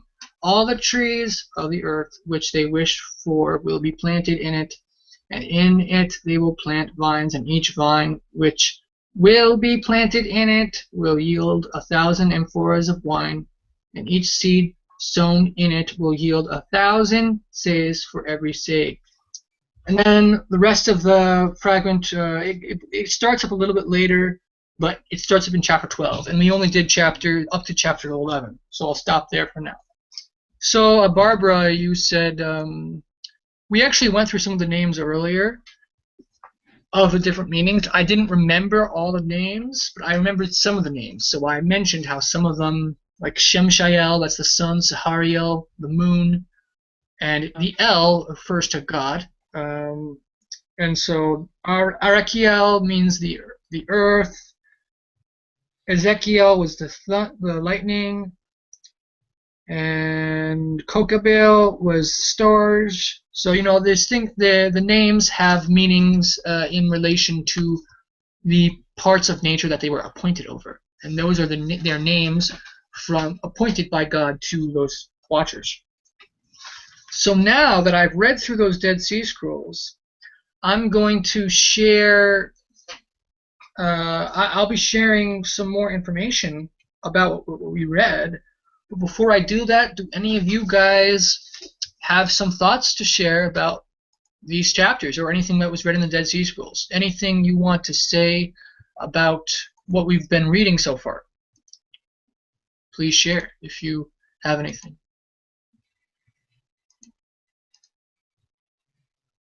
The guy just approved my post for Enoch. In a Bible study of Enoch, or not a Bible study, in a group about Book of Enoch, I did a post about this thing, and he just approves it now. So if anyone sees it, they're only going to come in at the last minute. Oh well. But we're probably going to do this for another. Let's see here. At least until 10:15, but we might go closer to 11. But if any of you guys have to leave sooner, feel free. So we're going to do this at least for like 25 more minutes.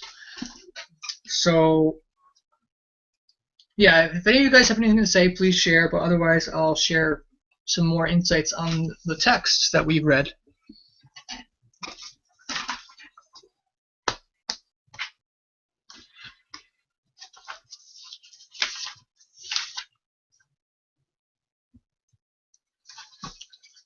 Okay, so starting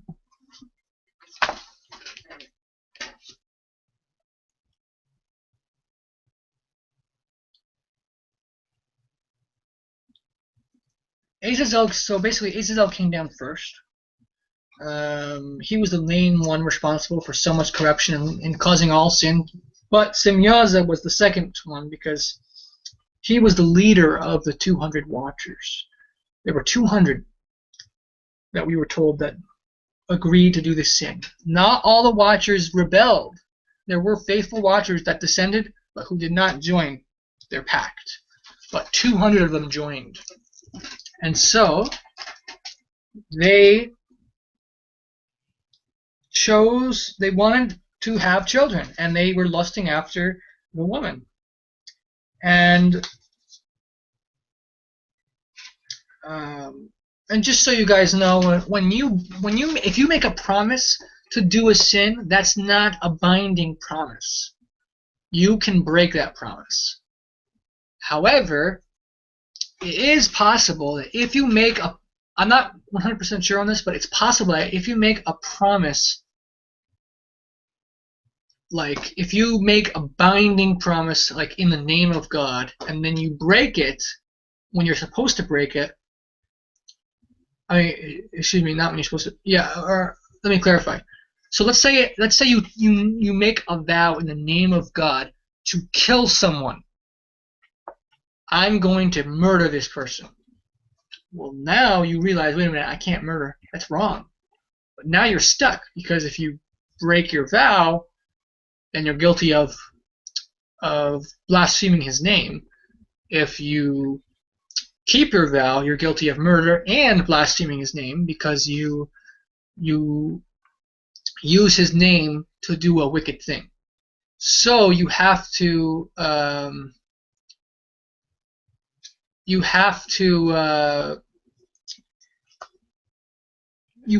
disobey your vow. But disobeying your vow is a sin in and of itself.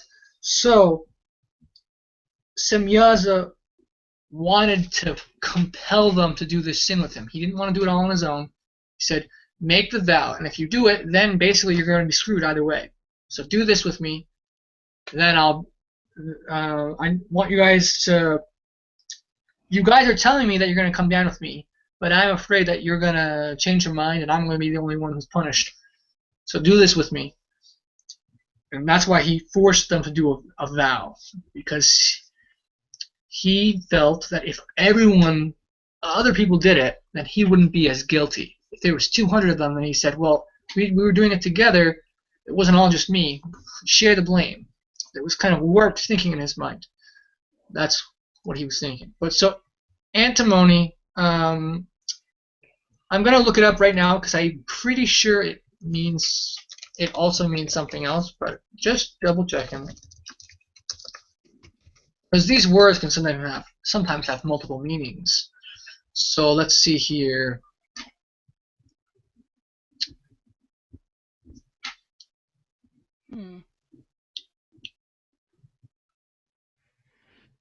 Okay, it looks like so far what you're saying is what the dictionary says, but let me check.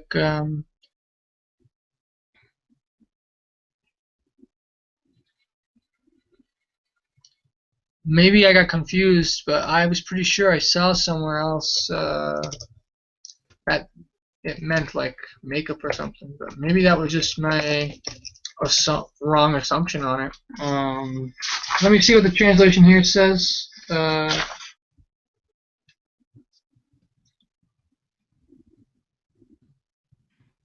Oh yeah, it says antimony as well. So yeah, if that was wrong definition that I gave, my apologies. I was doing it off memory, so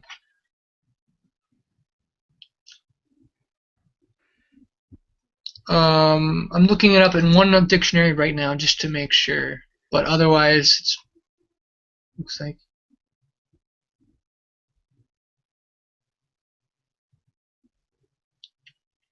yeah. So I guess that's what it means. It's like it's kind of similar. In other words, um,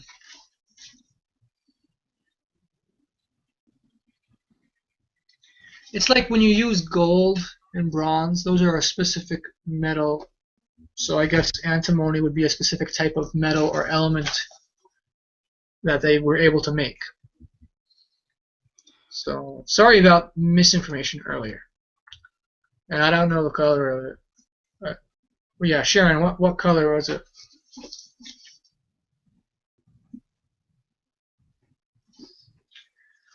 Silver. Okay. Now, let's see here. There were 200 of them. In the Book of Giants, we're actually told that it wasn't just 200 humans, but they took for themselves 200 human mates, but they also took 200 animal mates, 200 beasts, 200 birds, 200 of each type of creature, which is pretty gross to think about.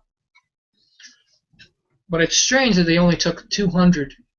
In other words, they each took only one. It's almost like they were trying to follow monogamy for some reason, you know. Instead of the 200 watchers, instead of taking hundreds of wives each, they didn't do that. They just took one wife, one human wife. Oh, I'll take one human wife. Okay, I'll take one animal of this. Oh, I'll take one animal of this. They didn't take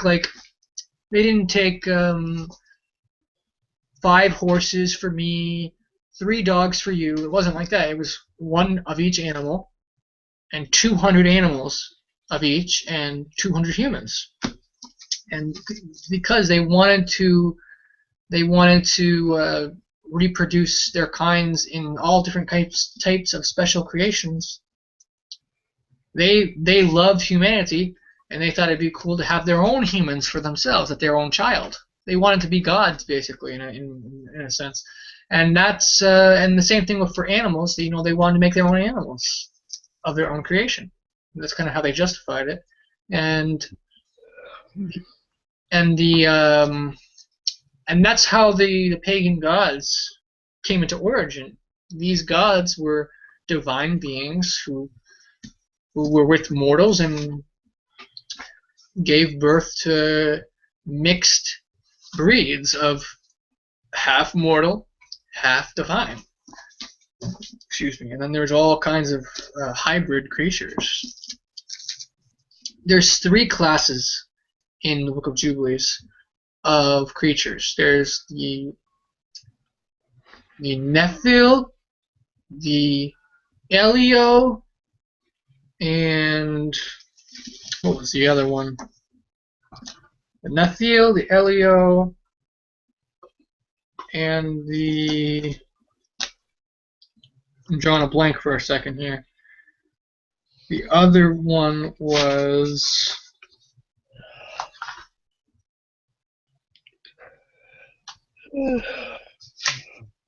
Hold on. My apologies. It's in like Jubilees 5 or something.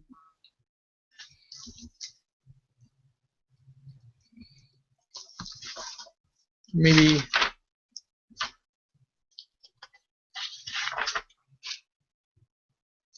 Okay, no, it's not 5. It's Jubilee 7. It says there was the giants, the Nephiel, and the Eliol. I'm not sure all what that is, but that corresponds with what Enoch says. How there was 3 types. Remember, there was the elephants.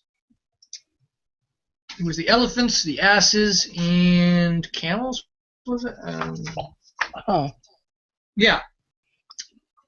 Elephants, camels, and asses. And when it says asses, it's very possible it might mean mules.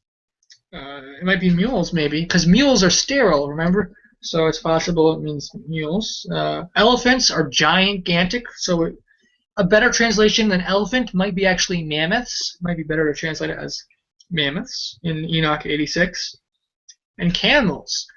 I'm not sure what camels means, but so from my understanding, there was the giants, then there was mixture, like there's giant humans, giant animals, and then there's some type of mixture there within the same type. So the giant humans went with other humans to make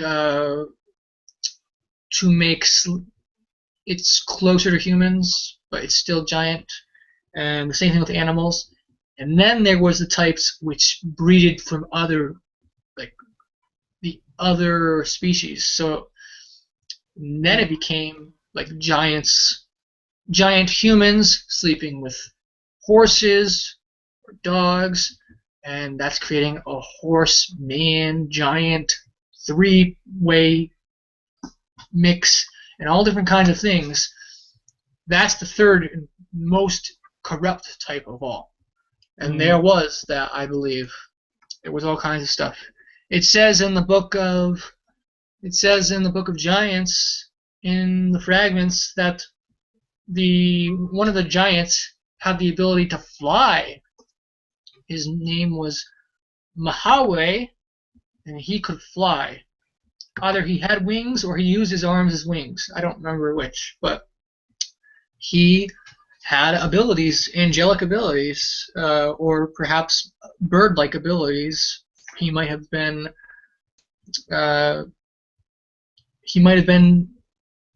part eagle or something. I think it says he flew like an eagle in the Dead Sea Scroll text. And so let's see. And just so you guys know, the names in the Ethiopic text are very jumbled and mingled. So it's hard to tell some of that stuff. Like a lot of it seems off in some of this. The Dead Sea Scroll fragments help us know what the original pronunciations or the spellings of the names were.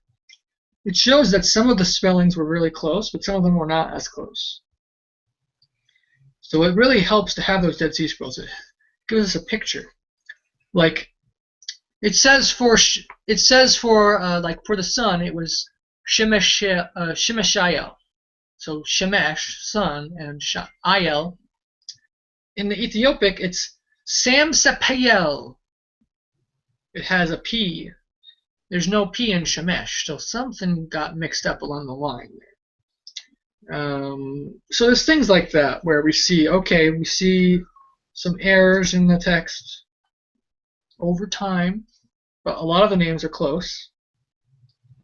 And what's interesting is it tells us these are the chiefs of tens. In the law of Moses, it speaks of the chiefs of tens. There's the chiefs of thousands, hundreds, fifties, and tens. Elsewhere in the book of Enoch, we see this. So what's amazing is that these orders were not invented by Jethro. These orders were already being done by the angels. So either Jethro guessed of it or speculated, or he didn't really come up with it, and some of the scribes messed up there in the law. But according to the law, Jethro gave Moses that idea of dividing it up so that it would be thousands, hundreds, fifties, and tens. And then God later confirmed that and said, yeah, it's a good idea, do that. But according to the book of Enoch, that law already existed amongst the angels. So that's interesting. Enoch Enoch chapter 6 says that, and then later on in like chapter 70, I think it is, of Enoch. Let's see, chapter 69. It says, "And these are the chiefs of their angels, and their names, and their chief ones over hundreds, and over fifties, and over tens." So that right there. Let's see. Okay, Tamiel means probably perfection of God, and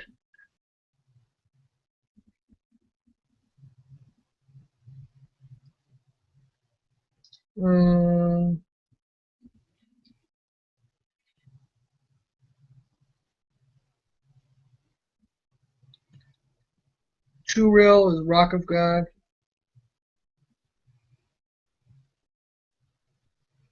Okay, so what's also interesting is, so we have these chapters, these beginning chapters in Ethiopic, we've got the Aramaic Dead Sea Scroll fragments, and we've got Greek fragments, or Greek translation of, and there's some amazing differences in the Greek version sometimes in these chapters. So it really helps to have multiple witnesses, because it really helps confirm the authenticity of the beginning section of Enoch.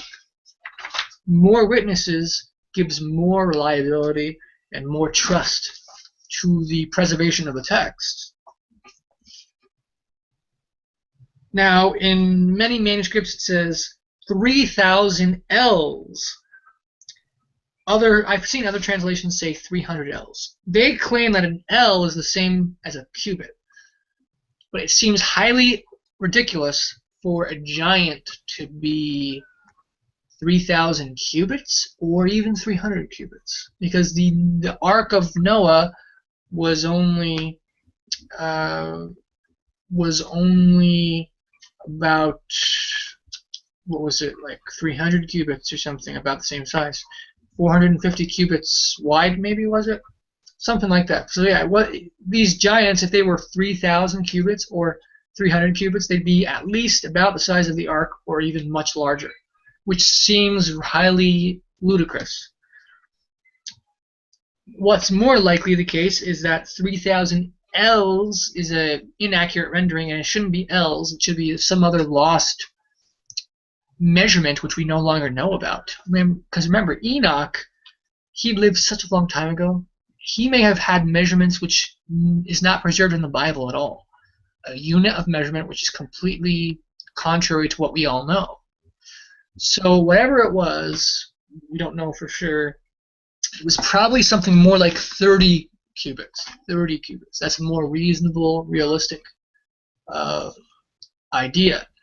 And what supports something more like that is it says in the Dead Sea Scrolls that the giants were as tall as cedar trees. Cedar trees are not 3,000 cubits tall, and I don't think they're up to 300 either. So it's much shorter. It's like more like 100 feet or less for cedar trees. So thinking 30 cubits for feet, it'd be something like 50 feet, something like that. So yeah, some people have tried to use the measurement issue as evidence that the Book of Enoch is not scripture, because it seems like it's an error. But what people don't realize is that the Bible itself, in the Old and New Testament, has so many errors, especially about numbers. Let me give an example. In the Masoretic text of 1 Kings, it says King Solomon wrote, or it doesn't say wrote, but it says he composed 1,005 songs. 1 Kings, okay? In the Septuagint, what does it say? It says Solomon composed 5,000 songs. That's a huge difference between 1,005 and 5,000. What must have happened is it said 1,005, and the translator got confused and thought, oh look, 1,000 times 5 is 5,000, and they translated it as 5,000. They might have gotten confused, or the 5 says 1,005. It might have been in a different order. It might have been the 5 came before the 1,000, and it read 5,000, and they got confused of that. So it's really easy to see how that could be corrupted like that.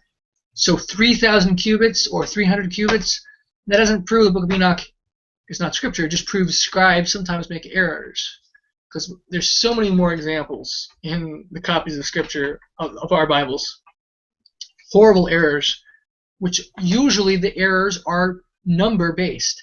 Numbers in scripture, differences in numbers are the most easy to corrupt in scripture. That's from what I've seen. Because it's like a phone number. It's much harder to remember a random series of numbers than it is to remember someone's name. Because a name or a word has an actual meaning, but random numbers jumbled together have no meaning. And that's why it's so much easier for scribes to corrupt number passages than context, narrative passages. Let me see here.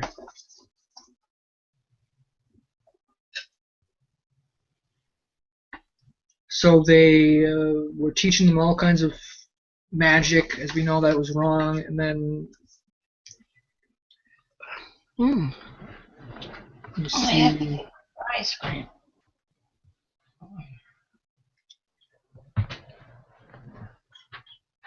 Yeah, so basically it says they consumed the acquisitions of men. When men could no longer sustain them, the giants turned against them and started eating mankind. Then they were sinning against the animals and eating them as well. And drinking blood, which is just disgusting. So originally animals were not killed and were not eaten. Humans did not eat animals and kill them. Animals did not kill and eat animals. The angels, these fallen angels and their children, it wasn't the Watchers actually, it was their children. Their giant abomination children. They were teaching humans to eat animals, and they were the first ones to eat animals, the giants. So they started eating animals, they started eating humans, they started eating other giants. It was all disgusting stuff. So let's see here. And it says, the earth laid accusation against the lawless ones. The earth cries out when blood is being shed upon it. That's what Genesis tells us. Abel's blood, the blood started crying up, and the earth needed to be purified. The law of Moses says, if someone's murdered, you need to do a sacrifice to purify from the murder that's happened. Even if you don't know where the original commandment is kill the murderer so that there will be atonement for the land. If you can't find the murderer, then you closest city you measure out, and that's in Deuteronomy, the closest city, and that one has to do a sacrifice of an animal as a sin offering, and that sin offering will cover the sin. It's the sin of ignorance for their community, and it'll atone for the bloodshed. So the earth gets defiled. The earth is actually alive, not in the way that people worship the earth, but just like you and I are humans, we don't worship each other, but we're both alive. The earth is alive in the same way. The plants are alive in the same way. Animals are alive in the same way, and so the earth gets defiled, and it sees all the horrible stuff and mourns what's happening upon it. To come. Did you want to say something, Barbara? No, I'm sorry. Oh, that's okay. So then we see, let's see here, Azazel. Remember, he said Azazel was the one who was doing the sins of. He was the one. It said ascribe to Azazel all sins. Remember, and so it says in chapter 8 that Azazel taught men to make swords and knives and shields and breastplates So basically, he taught them war. That's a horrible thing. War is one of the worst things in the world. He was the first one to cause them to learn war and to cause them to kill each other. And that's why Azazel is blamed for all this, because he was such a horrible influence to mankind. And Azazel taught them the fornication, so he taught them to use makeup to seduce people, and it says because of what Azazel did, there arose much godlessness, and they committed fornication, and they were led astray and became corrupt in all their ways. So Azazel was the one who caused them to arise so much godlessness and fornication, major fornication, and corrupting them in all their ways. The other watchers, they did corrupt the world, but they didn't corrupt them too much compared to what Azazel did and what the giants did. So each of these watchers, they taught their own special knowledge. Hold on, someone's commenting.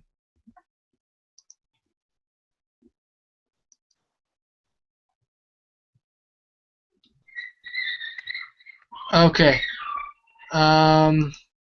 So let's see.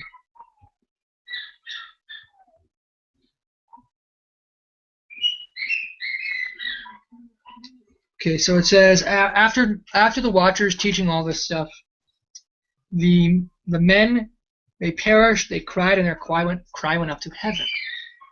And then it says the four archangels, it's Michael, Sariel, Raphael, and Gabriel. They each have a special function. And there's 7 archangels according to Scripture. Enoch tells us of 7 archangels, but there's 4 main ones throughout Scripture. And those are the 4. We see Michael and Gabriel in the Old and New Testament. Raphael's in the book of Tobit.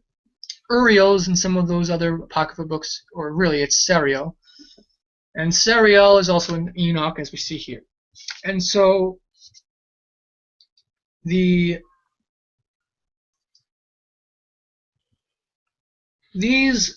4 angels were appointed to watch over the earth and try to protect the earth. And so when they saw how much horrible stuff was going on, they appealed to God and said, "What's going on? Can you do something?" And they told him about what you saw what Azazel did. It says, "Thou seest what Azazel hath done, who hath taught all unrighteousness on earth, and revealed the eternal secrets which were in heaven, which men were striving to learn." And also it mentions, "And Semyaza, to whom thou hast given authority to bear rule over his associates. And they have gone to the daughters of the men upon the earth, and have slept with the women." And it talks about their giants, and they talk about the bloodshed and the murder, and all the lawless deeds which were wrought on the earth. So they're pleading with them, please do something to stop this.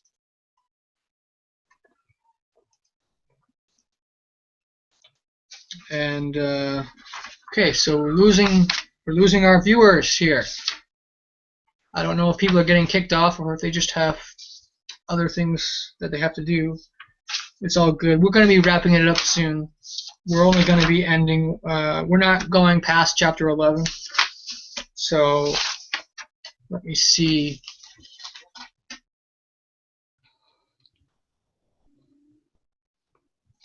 I'm going to check if there's any special differences here.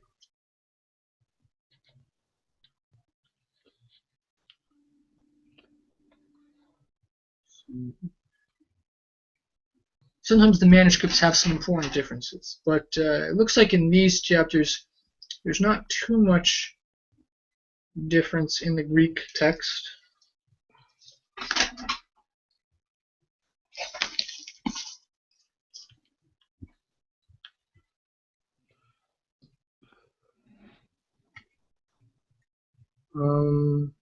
Oh, and what's interesting is the terminology, like the Most High, God of the Ages, Lord of the Ages. All these terms are found in the Dead Sea Scrolls. We don't see in Enoch where it says Yahuwah, Elohim. We don't see any of that. We just usually see God or Most High, Lord of the Ages. So it seems like these names did not for God did not come until later. In the Aramaic text of Enoch, it just says Ale or Alua. It doesn't say Elohim. So basically, as we discussed before, we read the passage several times that the Most High, the Holy and Great One, that's another term in the Dead Sea Scrolls, he sent Sariel to Noah and told Noah to hide himself. And this is actually a very shortened version of the Book of Noah account. That vision of an angel appearing to Noah and telling him this. That's exactly what's found in the Book of Noah, but in a much longer. When the Book of Noah was found in the Dead Sea Scrolls, in fragments, but it was found. And then we see the fulfillment of that dream prophecy vision that Enoch had in 86. We see the fulfillment of it where there's the 4 archangels and each of them does something. The one goes to Noah, the other binds Azazel, and the other causes a sword to come down for the giants to start killing each other. And then the other one, Michael I think it is the one who binds all the Watchers into bondage, prison, for 70 generations. And the 70 generations, I think it refers to the Messiah's generations, because there would be 70 generations for the Messiah to come. I've actually gone through the Gospel of Matthew and the Gospel of Luke. And in going through that list, there's exactly 70 generations when you go back and forth between the two, because there's certain joins. There's overlaps. In the Gospel of Matthew, it starts with Abraham. In the Gospel of Luke, it starts with Adam, the genealogy of the Messiah. So you start from Luke, from Adam, all the way down to David. David is in both genealogies. But in the one genealogy, it's Solomon. In the other genealogy, it's Nathan. So you go through the Nathan line, you go all the way down to, I think it's let's see. Okay, there's Nathan and Solomon. You switch over to Solomon, actually. And Solomon's line is Matthew's, I think. So you go through that all the way down to like Zerubbabel, and then you switch back over to Luke. When you do that, there's exactly 70 generations from Adam to the Messiah. And we're told here that these Watchers will be bound for 70 generations. So it seems to me like that's what it's referring to. The 70 generations of the Messiah. And let's see. As I said to the others, Jonathan, we're gonna end with chapter 11 today. I always want to do so much more, and then it takes so long to do this. So it's kind of frustrating, but I think it's probably preferable to not rush through it. You know, there's a lot of stuff to talk about these passages. So. Also, Raphael in the Book of Tobit, he binds a fallen, a demon. He binds Asmodeus. And so we see that Raphael is given the charge of binding, it seems like. He binds these into the desert. And that's exactly what he does with Asmodeus. He binds Asmodeus in the desert. And also, that maybe, it's not 100% certain, but it's possible that Azazel is like the reason for the scapegoat offering thing. It might be the same word, but it might be a different word actually, because sometimes the Hebrew words it sounds similar in English, but that's because it's rendered improperly in English, and it might be two completely different Hebrew roots. But so it's possible that Azazel is the same as the Book of Leviticus, and in that case, what that would mean is in the wilderness, it's being forsaken, it's being cursed to the abyss. It's symbolic, setting the goat out there, it's being forsaken. The Messiah said, my God, why have you forsaken me?" So you're forsaking that goat. And so it's not because the goat is symbolic of Satan or an evil being, but it's being treated like an evil being. Now, we're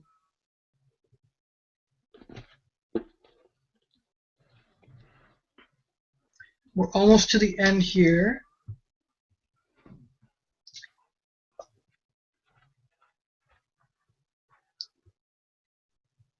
Okay, in verse 7, Raphael it says, "And heal the earth, which the angels have corrupted, and proclaim the healing of the earth, that they may heal the plague, and that all the children of men may not perish through all the secret things that the watchers have smitten and have taught their sons." So basically, it said Raphael's name means healer. Rapha means heal. El means God. Raphael is the healer of Ev. And each of those four angels, Raphael, Sariel, Michael, and Gabriel, they all have special names that have a meaning describing their role and purpose. You know how I said there's Uriel? In the Greek text, it says Israel, which is a corruption again of the original, which is Serial. But we see a slight preservation there. Instead of Uriel in the Greek, it says Israel. So that's kind of close to Serial. And now,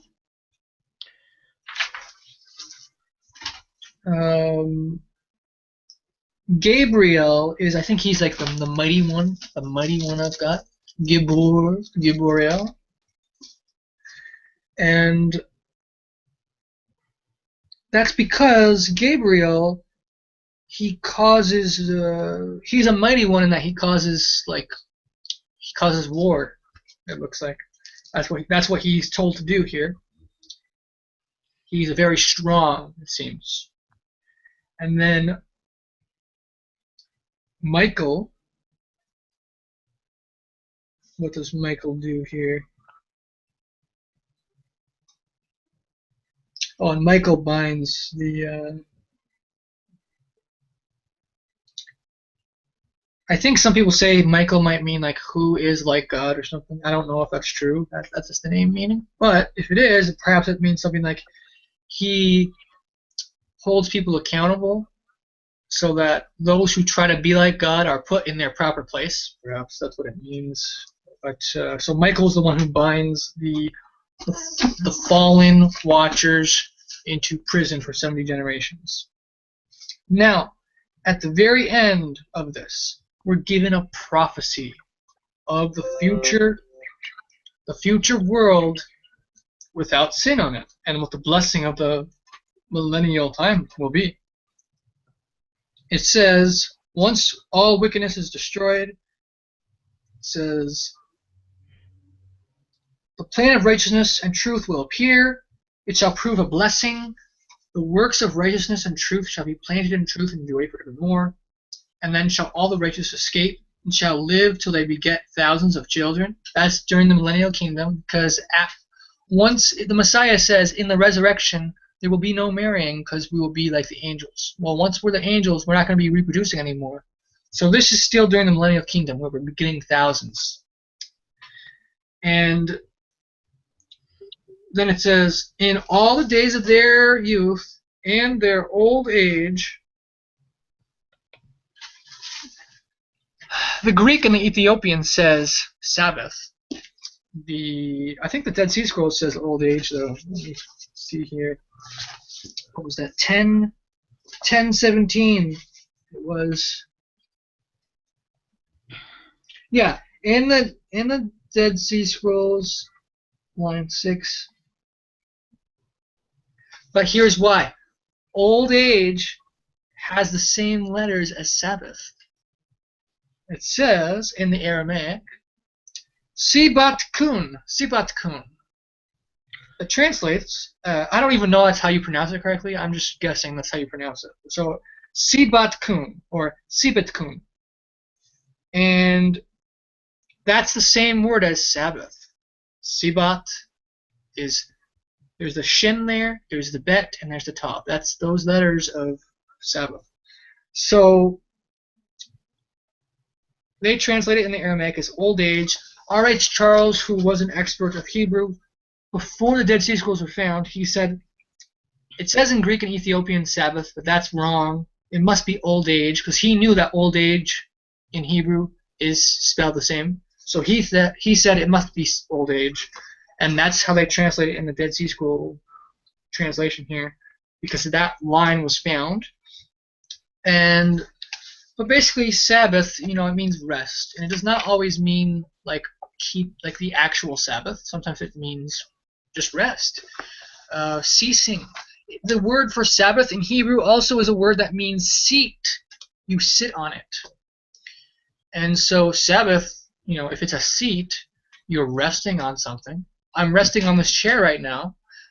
So it's you see a different meaning of Sabbath sometimes in the Hebrew text. It's not always the seventh day. So it says, in all the days of their youth, in their old age, or in their Sabbath, shall they complete in peace.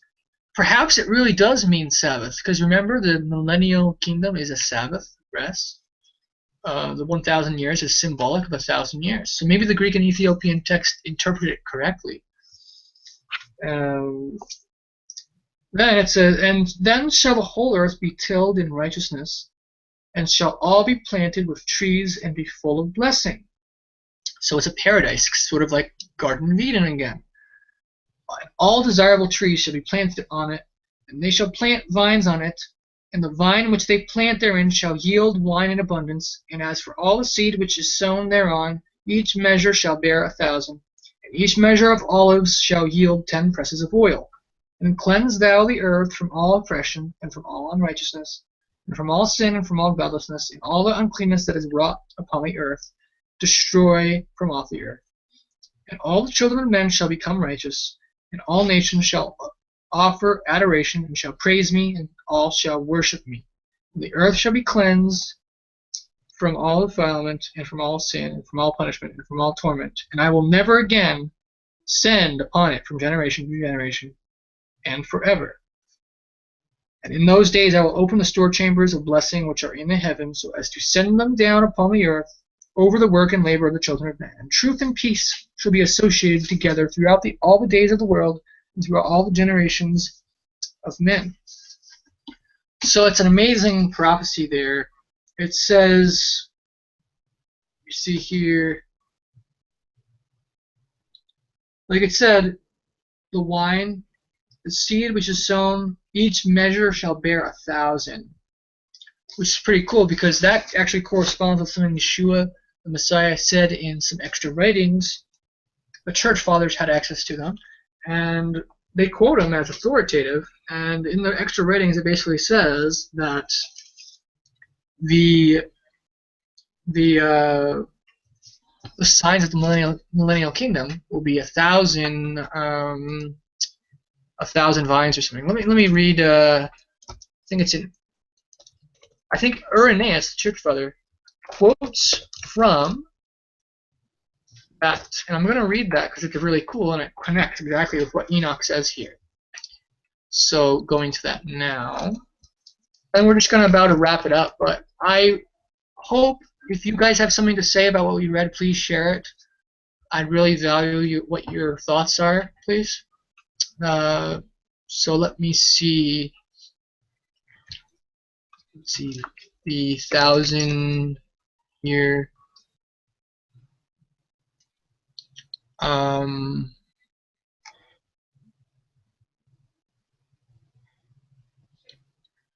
Okay, it should be here. Yeah, I think. Wait, is it here? Yes, I think so. Yep.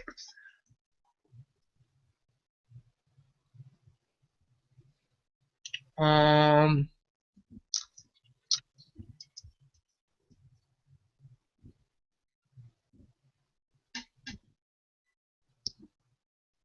wait, hold on one moment, please.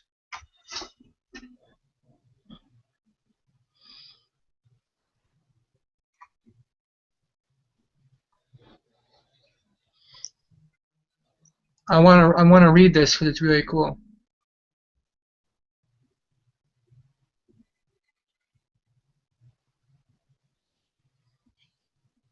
Okay, I'm gonna do a search here. Irenaeus Bias.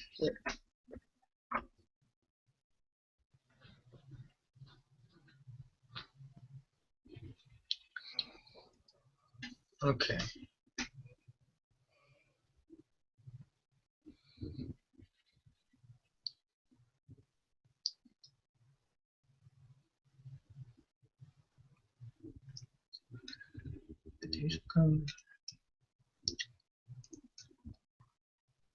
All right. So there's also something in Second Baruch too, which corresponds with it, which is pretty cool. It's talking about the Millennial Kingdom in Second Baruch. All right. So here's what it says in Irenaeus. Okay, Joshua's with us. We're about to be ending once again, but I'm still discussing just a small amount.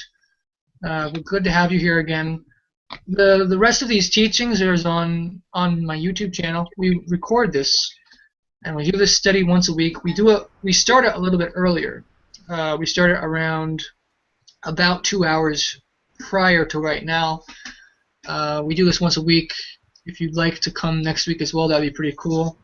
But so I'm going to be reading right now from Irenaeus, because he quotes what the Messiah says in one of extra lost books of the New Testament, which corresponds with the book of Enoch, chapter 10.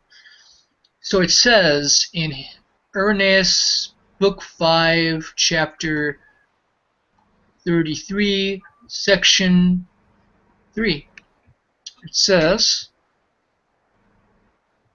as the elders who saw John the disciple of the Lord related that they had heard from him how the Lord used to teach in regard to these times, and say, the days will come in which vines shall grow, each having 10,000 branches, and in each branch 10,000 twigs, and in each true twig 10,000 shoots, and in each one of the shoots 10,000 clusters, and on every one of the clusters 10,000 grapes, and every grape when pressed shall give 25 meters of wine. And when any one of the saints shall lay hold of a cluster, another shall cry out, I am a better cluster, take me, bless the Lord through me. In like manner, that a grain of wheat would produce 10,000 ears, and that every ear should have 10,000 grains, and every grain would yield 10 pounds of clear, pure, fine flour, and that all other fruit-bearing trees and seeds and grasses would produce in similar proportions, and that all animals feeding on the productions of the earth should become peaceful and harmonious among each other, and be in perfect subjection to man. And these things are borne witness to in writing by Papias, the hearer of John, and a companion of Polycarp, in his 4th book. For there were 5 books compiled by him. And he says in addition, now these things are credible to believers. And he says that when the traitor Judas did not give credit to them, and put the question, how then can things about to bring forth so abundantly be wrought by the Lord? The Lord declared, they who shall come to these times shall see. So that's an amazing correspondence with what we saw in Enoch chapter 10. We saw where he says of how there'll be so many trees. It says, I'll read it again for Josh, who just joined us. And then shall the whole earth be tilled in righteousness, and shall all be planted with trees, and be full of blessing. And all desirable trees shall be planted on it, and they shall plant vines on it. And the vine which they plant thereon shall yield wine in abundance. And as for all the seed which is sown thereon, each measure shall bear 1,000, and each measure of olives shall yield 10 presses of oil.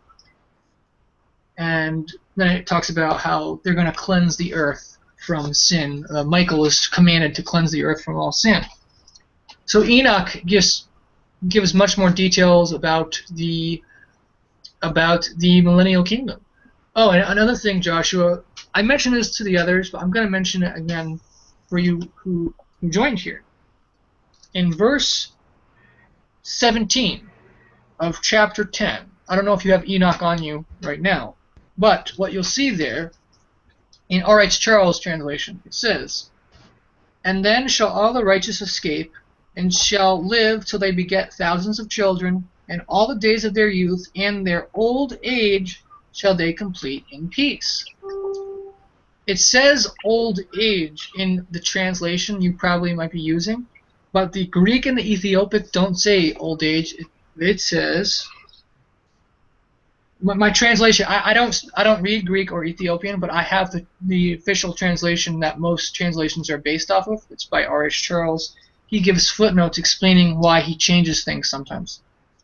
And he said, in the footnote here, he says, verse 17, "Old age, the reading from Ethiopian and the Greek, Sabbath, is due to a corruption in the original Aramaic or Hebrew." He wrote that before the Dead Sea Scrolls were found, and in the Dead Sea Scrolls fragment that was found it was 4Q 204.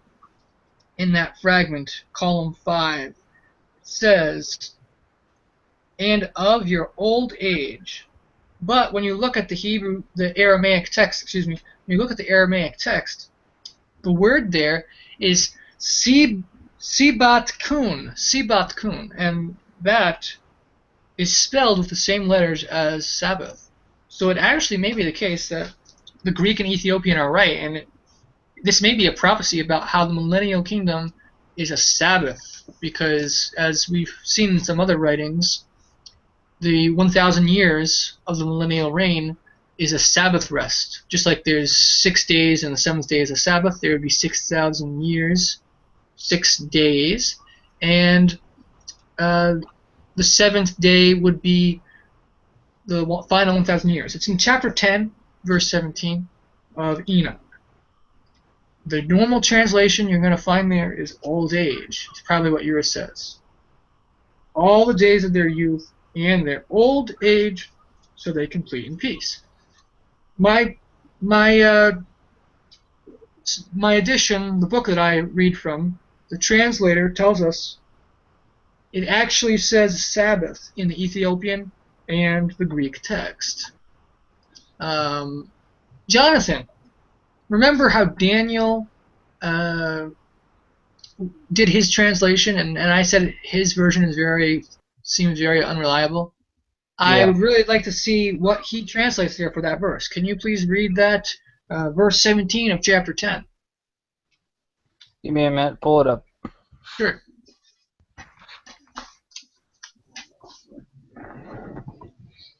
I wonder if he says Sabbath or if he doesn't catch that. Okay.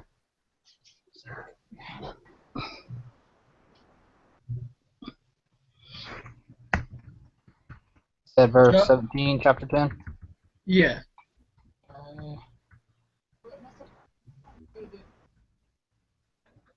One thing, Joshua, we said we went over Daniel de Collison's translation of Enoch, and we determined that his translation is very much of a paraphrase, very much of a amplified version of a Bible. You know how there's amplified versions of the regular Bible where they take the text and then they add all different synonyms and words and things that are not even there? That's what we find it seems like Daniel has done in his translation. But I want to see what he thinks he can translate the Ethiopic text, so I want to see if he really knows what he's doing or not. So please read, Jonathan, what verse 17 he says. Alright. It says, "Then at the time of resurrection they will all be heard, and rendered justice, all those who run away from distress. It shall come to pass that when I receive, until I bring forth 1,000, in parentheses a large number, altogether who remains in the adolescence or virginity, by running away to stay a week with their ancestors so they could have peace. Yeah, that's really strange. It doesn't seem like he's really translating it at all. It seems like he's just interpreting it, or maybe he has a really flawed understanding of Ethiopian language and he's trying to translate it, but he might. I think he might be using the lexicon, Ethiopian lexicon, but when you're translating with a lexicon, that can be notoriously inaccurate because the lexicon does not give you all the different parts of speech, the different grammar rules. It just gives you the root word, and it gives you definitions like it can mean this and that and that. So what he might be doing is he might be looking up these words and saying, oh, it can mean all these things, so I'm going to put all these definitions in the passage and translate it. I don't think that's a correct way to do it. I really think Daniel's translation is inaccurate, so I would avoid his translation. But it's always fun to compare it, just for fun. And there is actually, so as I said, the Sabbath translation is what the Greek and Ethiopian actually say. R.H. Charles, using his knowledge, he knew that there was an Aramaic word that means old age that is spelled almost the same way as Sabbath. It uses the same letters. And in the Aramaic fragment, that word was found. Isn't who using the language gaze? Daniel, you're referring to, or R.H. Charles? Daniel is using gaze, but that's the Ethiopian language. It's the term Ethiopian is interchangeable with the term gaze, and it's much easier for people to understand when someone says Ethiopian. When someone says gaze, they don't know what they're talking about. If someone says Ethiopian, they'll know, okay, that's probably the language of the Ethiopian. And so the Aramaic text confirms that the word there is, in fact, the word that they usually translate as old age, but it very well could mean Sabbath, because that word Sabbath means rest. It does not always necessarily mean the seventh day of rest. It can just mean rest in general. As I mentioned to the others earlier, there's a word in Hebrew which is spelled Sabbath, but it actually means, it's translated in the Old Testament as seat. In the Septuagint version, they translate it as Sabbath. They translate it as adopting false Sabbaths. In the Masoretic text of the Old Testament, they translate it as seat of vanity. So the one translation says adopting false Sabbaths, the other says seat of vanity. Well, that's because this word Sabbath can sometimes mean seat, because you rest on a seat, you rest yourself down on a seat, and then Sabbath is a rest. So it's different ways of looking at the same Hebrew text. So it's very possible that Enoch is prophesying that the millennial reign would be a Sabbath rest.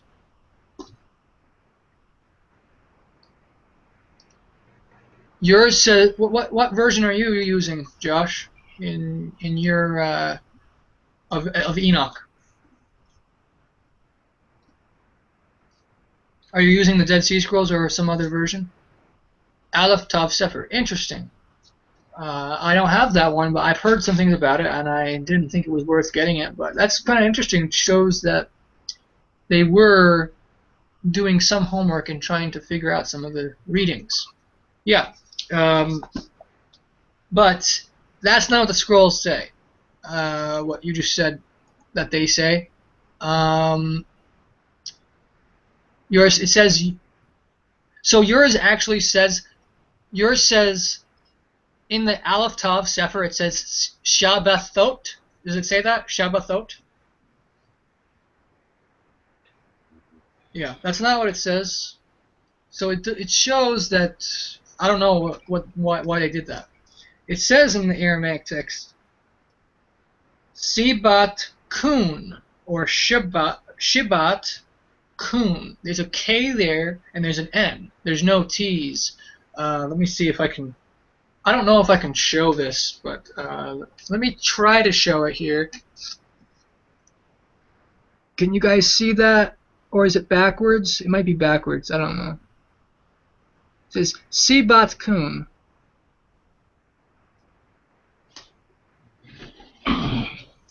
And so it just goes to show there's a lot of people, or it's in verse 23 as well. Can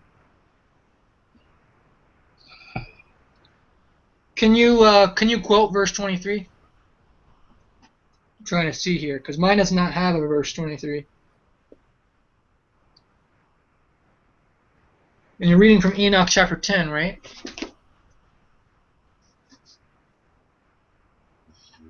But yeah, basically what we see is a lot of people are trying to. Oh, it's listed as 23 in your version?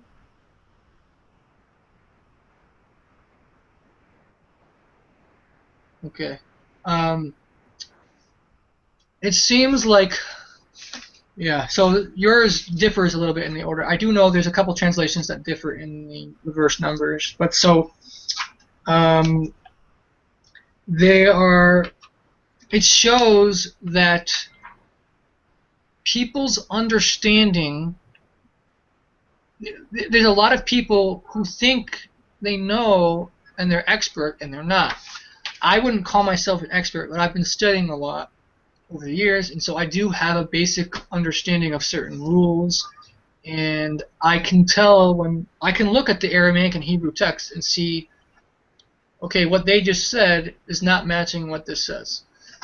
I'm not yet at the point where I can do a translation in a timely manner. But I can take the time to look and investigate the passage and see whether it's saying what people say it says. And so it does not say Shabbathot in the Enoch text. It says Shabbat Kun. Kun is a special Aramaic and Hebrew ending. It's used often. It's found in the Dead Sea Scrolls a lot too. So let's see. Is there anything else to say before we end this? I always love how I try to say I'm going to do chapter 6 through 16, and we only got to chapter 11 again. So it seems like we might only be doing 5 chapters at a time, which is frustrating because that's really slow. It could take a long time to get through all this, but there are some pretty short chapters of Enoch, so we might be able to go through it faster next week, perhaps. I will say, I think I'll say 2 more things, and then I'm going to probably end it, but I do want to give you guys a final chance to say any final thoughts.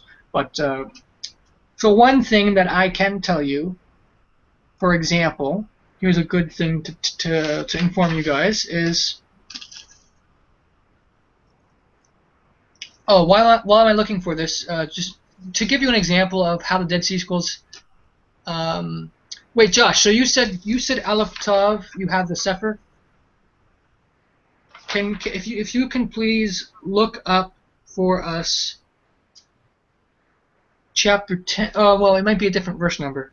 Can you go to, in mine it's chapter 10, verse 1, and it says, Then said the Most High, the Holy and Great One, spake and sent Uriel, or the name differs sometimes, to the son of Lamech, and said to him, Go to Noah and tell him in my name, hide thyself. Can you find that and then tell me what the name of the angel is there? Is it Uriel in yours, or does it have a different... Yeah, so what's the name? Is it Uriel or a different name in your Sefer? Okay. Save. Save. Let me show you. Basically, there's in the, I think it's in the Ethiopian. Wait, okay, so yours. That's what it says on yours. Arsayal. In the Yeah. in the Ethiopian, it says like something like Uriel, but in the Dead Sea Scrolls, it actually says Sariel or Suriel. So we find that the Dead Sea Scrolls shows us RC. it shows us that the original, like the Dead Sea Scrolls, helps us correct some of the errors in the Ethiopian text and in the Greek text. I don't know where they got that. What Arsayalalur? This one says Asara Yilayera. And that's which version is That's that? that first version I was talking about, Daniel's. Daniels says Yeah. Arsayalalur. Something like that. Yeah, I don't know where he's getting that. So yeah, we just go for the Dead Sea Scrolls because that's the most authoritative. It's the most ancient, and it tells us Sariel, so we can trust that reading. But so here's an example. It says, excuse the dogs in the background. My parents just got home, and the dogs go crazy after them. But so it says here's an important difference. In verse 21, I don't know what yours is. It says in mine, near the very end of a passage we read, and all the children of men shall become righteous, and all nations shall offer adoration and shall praise me, and all shall worship me. That, however, let me tell you something. These words are not in the Ethiopian, but they are in the Greek text. These are the words. And all the children of men shall become righteous. Those words are not in the Ethiopian, but they're in the Greek. So it's very possible that they were removed by Ethiopian scribes who thought, wait a minute, all the children of men won't be righteous. That's not correct. So they removed that verse. So the Ethiopian does not have that verse, that clause, but the Greek fragment does. And we see this all throughout the Old Testament of the Hebrew text. The Masoretic usually has so much things missing, but the Septuagint and the Dead Sea Scrolls usually has so much more details. And it seems like the Masoretic text, the regular standard text that is behind almost all translation of the Old Testament, the regular text has been edited severely to remove things which the scribes thought were questionable or that they didn't think were necessary to have in the text. So there's so many differences in manuscripts. It really helps to realize the extent of it. So there are actually some other manuscript differences which I did not go through, but just to tell you guys, there's a lot to go through. The Book of Enoch has some issues. There's some differences in the manuscripts. We have to try to figure out this. And then does your Sefer, does it give footnotes telling you manuscript differences or no? Nope. Yeah, so that's a problem, because that's not good, because then the scriptures, we're given an impression that the scriptures are clearly saying something when there might be some really good manuscript evidence of another reading. We're familiar with about that in the New Testament, but people don't talk about it too much with the Old Testament or with some of these extra books. But basically for every single book, extra book of Scripture, Apocrypha, Dead Sea Scrolls, everything, there's manuscript differences. And they're important differences that we should be looking into and seeing, why did that happen? Why is there a different reading? And it's because the scribes were trying to change the text for different reasons. So we're just about to the end now. I don't think I have much else to say. There is one other thing I could do. I could look up for you guys one other thing, which I know where it is. I just have to turn to the page of the New Testament Apocrypha, which also corresponds with the privacy of the vines. Because remember,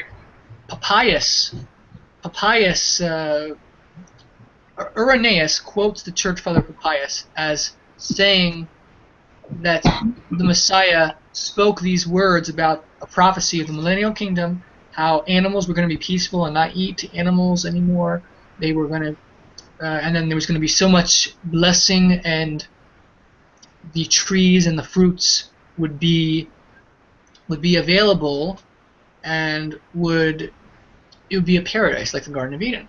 So I'll read from that one other thing. But while I'm looking for that, can any of you guys share any thoughts about the passages we read? It's chapters 6 to 11. Do you have any insights you want to share? Or Joshua, since you weren't here with us, but you might have read those chapters before. Do you have any thoughts to say about these chapters? Any of your ideas of your interpretation of these passages? Well, it's been a while since I read it. I think it's been probably 6 months, so I have to go back and read it. It would be some of the things that really caught my eye and caught my attention would be later on in the book. Kind of like when they name out Gadriel, the one who was in the garden and tricked Eve or Hawa. That was a pretty cool revelation there, but no, I'm gonna have to go back and read it. I don't remember everything is that good because, like I said, it was a long time ago that I read through it. Yeah. Well, about that passage, which is what's really interesting, is that it's very possible that that's actually a mistranslation for that of where it says something like, as you said, Gadriel or something like that, led astray Eve. That word for Eve in Hebrew is the same word that means life. So it's very possible that it's saying led astray life rather than led astray Right. Eve. But yeah, it's a very interesting passage. There's so much extra stuff in Enoch, which really fills in a lot of holes in a lot of things. When we finish this, the recording should be loaded within 30 minutes, and you should, if you want, check the rest of the teaching when you have your spare time. And there's other teachings I have on the channel too, and there's a lot of interesting stuff that we discussed, which I think you'd find. I think you'd like. I read from a passage, a lengthy passage from the Homilies of Clement. I don't know if you've heard of that book, but it's the Apostle Peter. He gives a long teaching about the fallen angels and the giants and what happened. And he must have had some sources that we don't have anymore. He probably had the Dead Sea Scrolls, and he probably had the Book of Giants. Oh, and just so you guys know, Enoch chapters 6 to 11 is pretty much a summary, a short, super short version of the Book of Giants. The Book of Giants tells that same story, but much longer text. Same thing with the final passages of Enoch, chapters 106 to 108. Those chapters tell the story of Noah's birth and Lamech's struggle with that. That same story was found in the book of Lamech that Lamech wrote himself in the Dead Sea Scrolls, in the Genesis Apocryphon, and it's a much longer story. So Book of Enoch is kind of like the shortened version of other Enoch texts, where Enoch took his other prophecies that he wrote and created a shortened version of some of that account. So let me quickly find what I wanted to share with you guys. There's one final thing here. It's the passage which agrees with the 1,000, the multiple plants. So it's like something like the James, like a James vision. James vision. Let me find it. Or if I can't find it, then I'll have to show you guys on Facebook or something, or put it. Yeah, I might like do a status or something if I can't find it.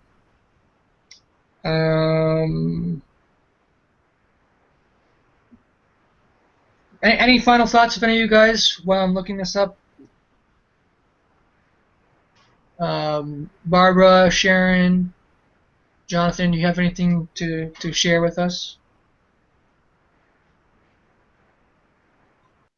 Yeah, I'm about to call it a night, but I appreciate everything, and hopefully I'll see y'all next week on this. Yeah, I really appreciate it. Sorry you got kicked out several times. Hopefully that won't happen next time. Just if you can wait a couple more minutes, and then if I can't find it, then I'll give up and let you guys go. Let me see here. I really appreciate you guys coming. It was really great to have you.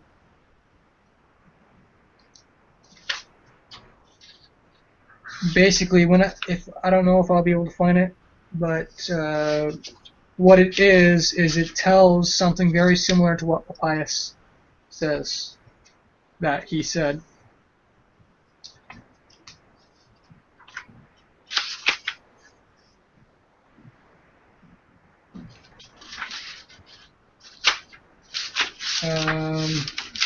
Yeah, so next week we're going to be doing Enoch chapters. We're going to be doing Enoch chapters chapters 12 to, I don't know how much we're going to be able to get done, but we're going to try to do at least 12 to 17, hopefully more than that.